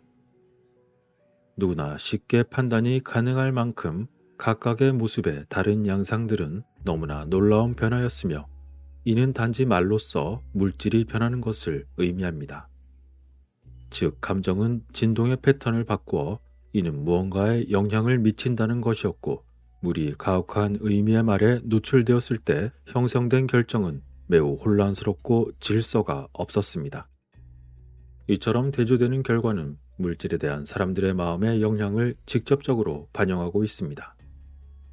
우리는 대체적으로 사람들 마음속의 의도와 정신이 매우 형이상학적인 것이라고 생각해왔습니다.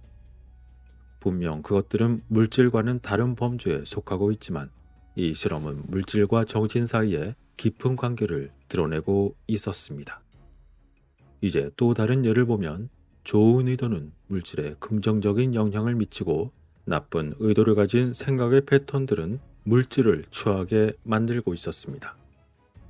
만일 여러분들이 물에게 아름답다 라고 말한다면 그 물의 결정체는 아름다워집니다. 반대로 여러분이 그것에게 더럽다 라고 말을 한다면 그 결정체는 정말로 더럽게 변하는 것처럼 보입니다. 이러한 결과를 보여주는 사진들을 보면 어른들의 더 많은 격려와 칭찬들이 아이들을 더욱 똑똑하고 아름답게 성장하도록 만든다는 것을 이해할지도 모릅니다. 또한 화목한 가족의 분위기는 집안의 사람과 식물들이 건강해 보이고 아름답게 유지되도록 하는 데 도움이 될 것입니다. 그럼 몇 가지 예를 더 살펴볼까요? 다음 사진은 지혜라는 단어를 사용했을 때 나타나는 결정의 모습입니다. 지혜라는 추상적인 단어가 시각적인 모습으로 볼 때 저런 모습이었던 걸까요?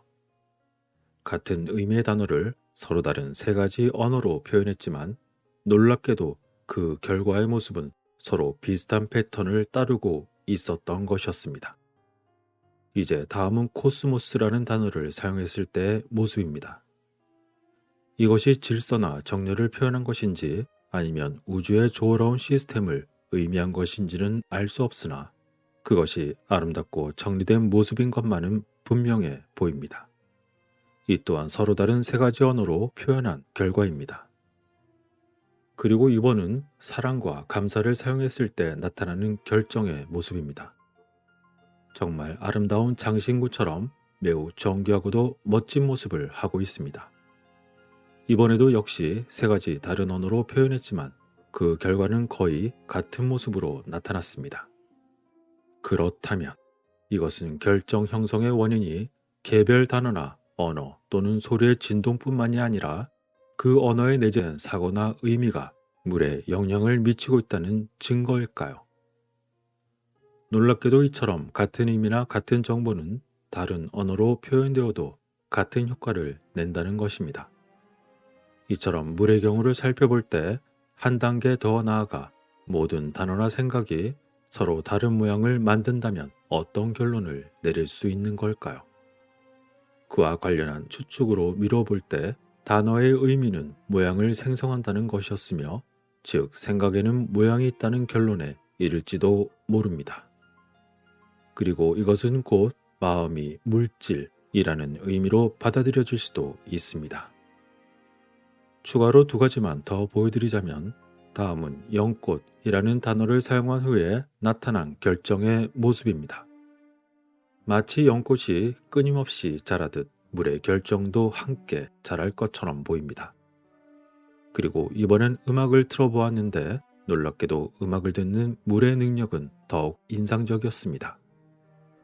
지금 보시는 것은 바로 베토벤의 전원교향곡을 들은 결정의 모습입니다.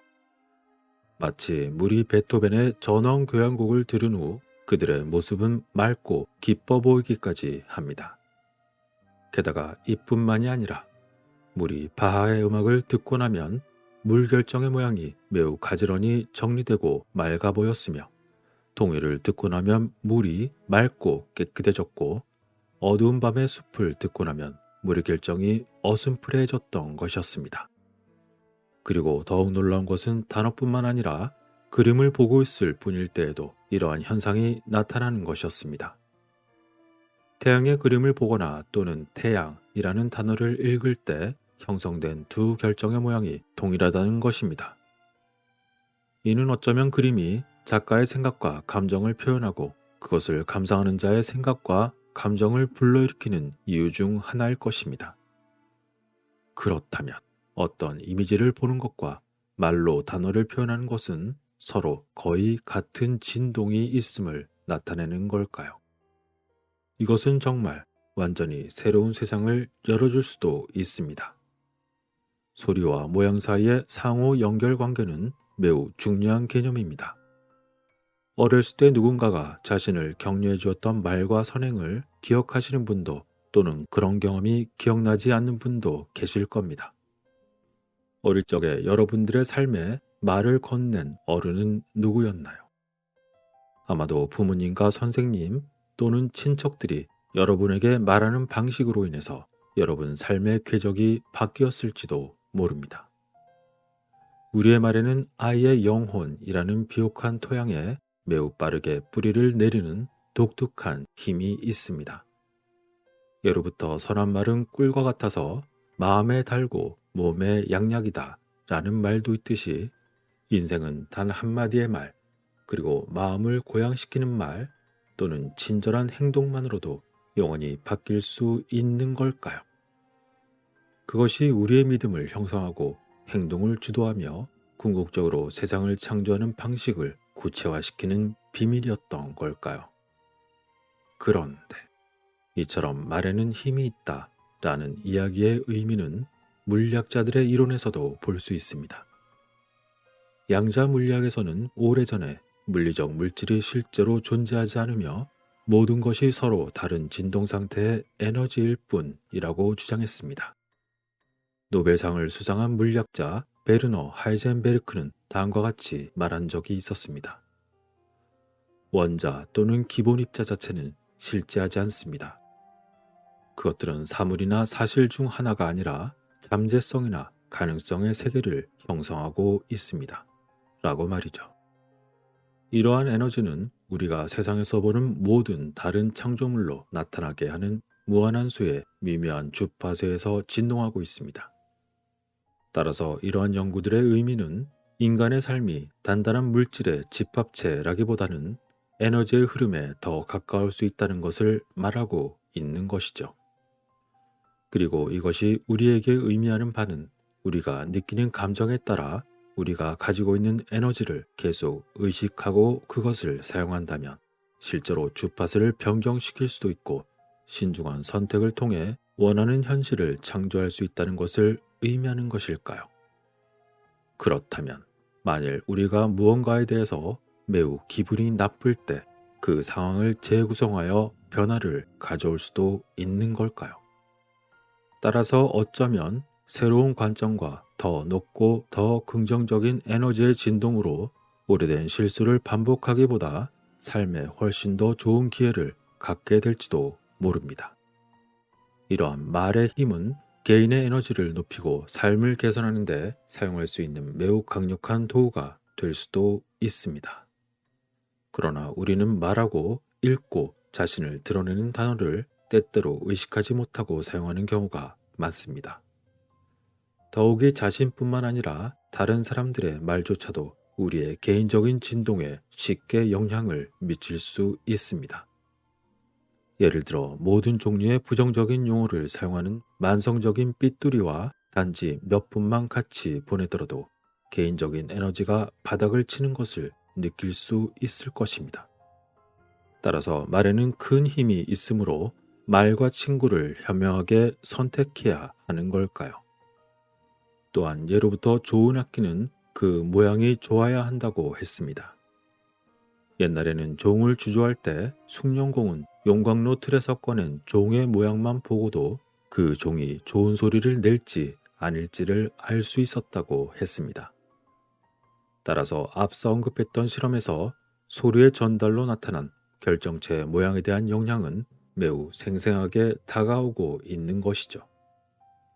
어쨌건 많은 사람들은 물이 그렇게 많은 의미가 있었다고 기대하지 않았으나 아름다운 물 결정체의 변화를 본 후엔 다시 한번 크게 놀라곤 했습니다. 그러나 우리 조상들은 예로부터 한약을 다릴 때도 물을 신중하게 선택했고 정성을 다해서 약을 다렸습니다.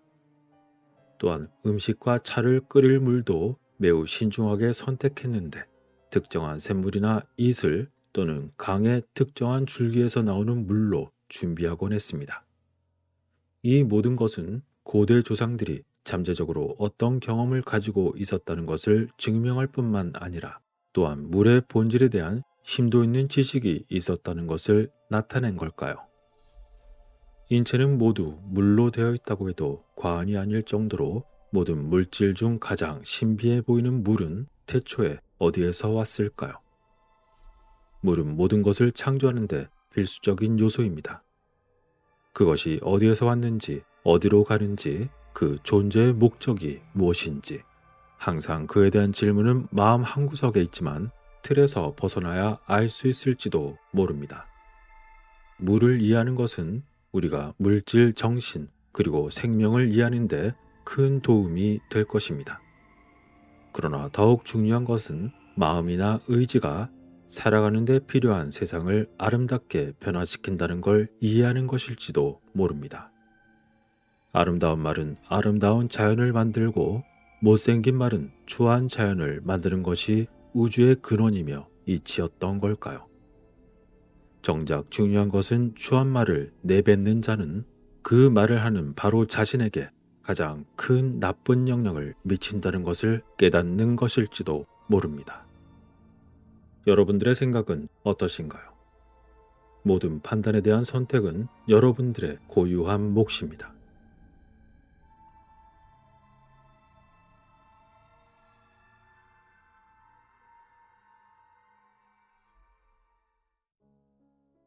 고대로부터 역사를 통틀어 인류는 인상적인 기념물을 짓는 데 유난히 열정적이었습니다. 이러한 일들은 세계에서 가장 크고 가장 높고 가장 길고 가장 비싼 무언가를 구축하는 모습으로 이어져 왔습니다. 그러나 세상에 관심을 거의 받지 못하는 일부 덜 알려진 기념물들도 있지만 그들 또한 건축학적 그리고 기술적인 성취가 뛰어난 경우가 있습니다. 예를 들어 그 중 하나가 바로 감비아 스톤 서클입니다.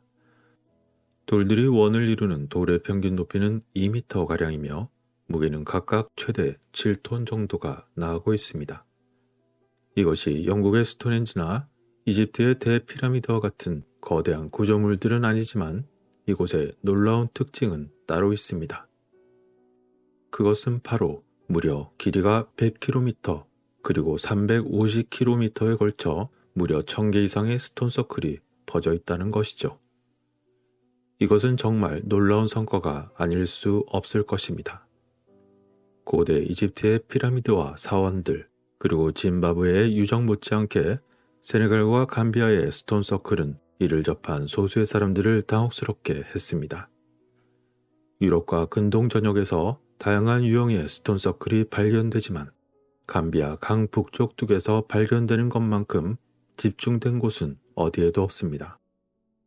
이처럼 상대적으로 국지적인 환경에 대규모 기념물의 그룹이 존재한다는 것의 의미는 이곳에 고대로부터 역동적인 문화가 존재했음을 의미하고 보여주는 것입니다. 이러한 세네감비아 스톤 서클은 서아프리카, 오늘날 감비아와 세네갈에서 찾을 수 있습니다. 4개의 주요 지역에는 약 29,000개의 돌과 17,000개의 기념물, 그리고 2,000여 개의 개별적인 유적지가 있으며 1,000개의 스톤 서클 중 93개가 유네스코의 세계유산 목록에 등재되기도 했습니다. 세네갈의 시닌 나이엔니 복합단지와 감비아의 복합단지가 포함되는 이 스톤 서클 외에도 이곳에는 수많은 고분도 포함되어 있습니다. 이들 중 일부의 고고학적 발굴에서 얻은 자료에 따르면 스톤 서클은 기원전 3세기에서 16세기 사이로 추정되고 있습니다. 아마도 이것의 의미는 거의 2000년 동안 이곳에서 오랫동안 유지된 전통이 있었음을 말해주고 있는 것입니다. 그런데 이곳의 기념비가 언제 세워졌는지는 단지 일반적으로 인정되는 범위이며 고분의 축조 시기 또한 확실하지 않습니다. 게다가 여러분들도 아시듯 유적에서 발견된 유물들의 시점이 바로 그 유적이 만들어진 시점과 일치하는 것이 아니라는 것이죠. 고대로부터 있던 유적에 이후 사람들이 다시 반복적인 정착으로 인해 재활용하는 경우가 너무나 많기 때문입니다. 따라서 이곳이 기원전 3세기부터 시작된 것인지 아니면 훨씬 더 오래전부터 있던 곳인지는 아무도 모른다는 것입니다. 게다가 이 스톤 서클의 기능 또한 많은 추측들이 있지만 여전히 사람들에게 수수께끼로 남아 있습니다. 그러나 일부 학자들에 의한 연구에서는 그것이 장례 기능을 가지고 있다고 추정했습니다. 그리고 일부 발굴에서 우연히 시체가 무덤에 던져진 것처럼 보이는 대량 매장도 발견되었습니다. 그렇다면 이것은 전염병으로 인해 많은 수의 지역 주민이 죽었었거나 일종의 대량 희생이었을 가능성도 있었음을 시사하는 것이죠. 그러나 이와는 대조적으로 이슬람의 저술가들은 고대 가나 제국의 왕실 매장 관습에 따라 왕과 족장들의 무덤 주변에 돌로 된 원을 세웠다고 주장하고 있습니다. 이슬람교가 11세기에 이 지역에 소개되었을 때 19세기의 독실한 무슬림들도 같은 방식으로 묻혔고 이 스톤 서클은 신성한 장소가 되었다는 것이죠. 이처럼 여러 이론 중 이제까지 가장 그럴듯한 주장은 큰 돌 옆에 작은 돌이 서 있으면 그 아이와 함께 묻힌 사람이 있었다는 뜻이라는 것이었습니다. 마찬가지로 돌이 V자 형이라면 가까운 친척 2명이 같은 날 죽어서 함께 묻힌 것을 의미한다는 것이었죠. 이처럼 이곳의 미스테리한 돌들은 여러 가지 추측만큼 매우 다양한 기능을 가지고 있었을지도 모릅니다. 그러나 확실한 것은 그들의 기능을 더욱 잘 이해하기 위해선 앞으로 더 많은 연구가 필요하다는 것입니다. 어쨌건 이 원형의 돌을 만들기 위해 고대 건축업자들은 먼저 돌을 깎기에 적합한 라테라이트를 구한 것처럼 보였습니다. 이 돌은 이 지역에서 흔히 볼 수 있지만 최고의 라테라이트를 찾기 위해서는 지역 지질학에 대한 해박한 지식이 반드시 필요했을 것입니다. 그리고 적합한 라테라이트를 찾으면 채석장에서 돌을 자르고 추출해야 합니다. 돌을 이처럼 한 조각으로 뽑아내야 했기 때문에 그것은 쉬운 일이 아니었을 것입니다. 게다가 이 돌의 특징은 공기에 노출이 되면 곧 굳어지기 때문에 그 전에 신속하게 채석해야만 좀 더 수월하게 캐낼 수 있었을 것입니다. 그리고 채석장에서 이루어진 채굴 과정에서 부서진 돌기둥들은 아마도 가치가 없어 그대로 방치된 것처럼 보였습니다. 이 부서진 기둥들은 미세한 균열의 흔적을 보여주었는데 아마도 추출하는 동안 부서지게 되었을 것입니다. 따라서 이 돌을 깎고 추출하는 데는 매우 뛰어난 기술이 필요했을 것입니다. 그리고 큰 돌의 경우 그 무게는 각각 10톤 이상이나 나갔으며 그들은 가파른 산비탈을 통해 가져왔을 것으로 보였습니다.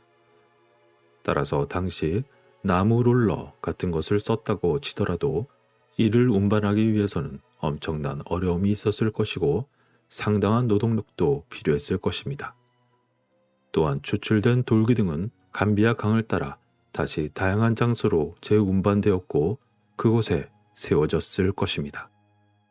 이러한 마지막 과정은 이 작업에 필요한 많은 인력들을 동원할 수 있는 거대한 사회 조직이 당시에 있었음을 시사하고 있습니다. 그리고 이제 한번 상상하면서 느껴보세요. 이러한 과정들이 커다란 돌기둥을 이용해 수만 번 이상 반복되고 있었다는 점을 말이죠. 그렇게 상상해 본다면 세네감비아의 스톤서클에 엄청나고 거대한 규모를 느낄 수 있을 것입니다. 동일한 부지에 여러 개의 원이 있는 경우 외부의 돌들은 연속적인 선을 형성하고 있었습니다. 가장 일반적인 모양은 평평한 상단이 있는 둥근 기둥이었으며 또 다른 것들은 정사각형의 모습으로 되어 있습니다. 일부는 위쪽으로 점차 가늘어졌으며 위에 컵모양의 속이 빈 작은 돌들로 구성된 경우도 있습니다. 그리고 또 다른 것들은 돌의 꼭대기에 둥근 볼이 있는데 이는 마치 베개 모양의 누운 돌처럼 보였습니다. 그리고 일부 서클은 10개에서 24개 사이에 서 있는 모습의 스톤으로 구성되는데 그 특징 중 하나가 원을 형성하는 거의 모든 돌의 높이와 크기가 동일하다는 것입니다. 그리고 지면 위로 솟아있는 그 높이는 2.5m에서 60cm이며 직경은 30cm에서 100cm까지 매우 다양했습니다. 한편 일부 연구자들은 다른 스톤서클에서 얻은 경험의 시각에서 그 원들을 살펴보는 것이 가치가 있다고 생각한 적이 있었습니다. 그들은 가장자리 정렬이 매우 규칙적이고 중앙 정렬이 더욱 두드러지게 예외적인 것을 발견했습니다. 그리고 이것들을 언덕과 도로 및 원과 함께 재구성하고 연구했습니다. 예를 들어 분명히 이질적으로 배치된 원의 공통적인 선이 동쪽 가장자리를 통과하고 있다고 지적한 것이었습니다. 실제로도 이 지역에 몇 가지 흥미로운 중앙정렬이 있는 것처럼 보였습니다. 그러나 연구가들은 곧 분명히 의미 있는 중앙정렬은 없다고 판단하고 가장자리의 정렬에 집중했습니다. 그리고 조사 결과 다음과 같은 기능이 있을지도 모른다는 제안이 나왔던 것이죠. 다소 머리 아플지라도 한번 그 내용을 알려드리도록 하겠습니다. 그림에서 보시듯 원 1, 2, 3 및 4의 최북단돌에 접하는 선형 AC, 선형 AF 및 BG는 각각 남쪽 및 북쪽 가장자리에서 원 2, 8, 그리고 9에 닿고 AF는 1의 북쪽에만 닿으며 AF 및 BG는 평행합니다. AF와 AC는 원 1의 같은 돌에서 만나고 원 8과 7의 동쪽 가장자리를 통과하는 정렬은 북쪽으로 C까지 확장되며 남서쪽 D에서 BG를 가르고 E에서 AF를 자릅니다. 그리고 D와 E는 모두 직각이며 선형 BG는 2, 8, 그리고 9의 북쪽 가장자리뿐만 아니라 9 및 8 동쪽 곡선의 끝에 있는 돌과 원 4 및 5 사이에 직선의 남서쪽 돌과도 접합니다. 이 마지막 점을 J로 하면 H에서 EC를 절단하기 위해 원 6과 7 사이의 두 돌 사이를 통과하는 선을 생성한다면 피타고라스 삼각형 JHD가 형성됩니다. JH의 방향은 J에 있는 돌 옆에 있는 또 다른 돌로도 표시되고 이 기하학에 지지 구조는 원 2의 B에 있는 돌에서 직선행의 맨 북동쪽 돌을 통해 컵스톤과 리라스톤도 H에서 EC를 만나며 6과 7은 JH가 만나는 두 이상값의 남쪽 돌에서 교차한다는 것입니다. 얼핏 들으면 무슨 말인지 도무지 알아들을 수 없는 이러한 그들의 연구는 조금 소화하기 힘든 것이 유감스럽지만 제시된 다이어그램의 공간들을 압축해야만 할 것처럼 보였습니다. 그러나 평행선, 즉각 그룹의 원 절반까지 그 영향을 미치는 모서리 정렬 및 3, 4, 5의 삼각형은 8개의 원 그룹에서 우연히 발생하지 않았던 것처럼 보입니다. 그리고 이렇게 함축된 기하학적 도식에서 명료하게 구성된 도래선들이 중요한 역할을 한다고 할 때 과연 그 의도는 무엇이었을까요? 뭔가 정신없어 보이는 이러한 그들의 제안은 다소 흥미롭지만 사실 이러한 내용은 영상을 보시는 분들이 좋아할 내용은 아닐 것입니다. 그리고 또한 이것이 기하학에서 볼 수 있는 함축된 전체적인 범위라고 보지도 않습니다. 그러나 한 번쯤 이러한 견해도 있다는 측면에서 다양한 시각의 연구가 있었다는 점을 말씀드리고 싶었습니다. 어쨌건 이곳의 돌들이 우리에게 전해주는 다양한 이야기는 여전히 알쏭달쏭하지만 매우 흥미로운 것만은 분명해 보입니다. 그러나 이처럼 방대하게 퍼져 있는 기념물을 조사하고 지도에서 정확하게 그 위치를 파악하며 또한 자세히 측정하려면 해야 할 일들이 매우 많습니다. 오늘날에는 작은 돌과 토마토 같은 야채가 여전히 돌 위에 남아있으며 이 돌 중의 일부는 밤에 밝게 빛나는 경우도 있다고 합니다. 세네감비아의 스톤서클은 세상 인류의 인상적인 기념물들만큼 잘 알려져 있지는 않지만 그럼에도 불구하고 이곳은 조용하지만 언젠가는 우리가 위대한 기념물로 여기게 될 것을 기다리는 것처럼 보입니다. 사람들은 종종 건축적으로 위대한 업적이 넓게 펼쳐진 풍경 위에 어렴풋이 보이는 하나의 거대한 건물이라고 상상하곤 하지만 세네감비아 풍경 주변에 흩어져 있는 수많은 속초로 구성된 원은 결코 화려한 고대 건물은 아닐지라도 생각할수록 매우 인상적인 건축의 성과였습니다. 과연 이곳에서는 고대로부터 어떤 연유로 인해 이러한 작업이 시작되었으며 그들에게 무슨 사연이 있었던 걸까요? 여러분들의 생각은 어떠신가요? 끝까지 시청해주시고 구독과 공유해주신 모든 분들에게 깊은 감사를 드리며 다음 영상에서 뵙겠습니다.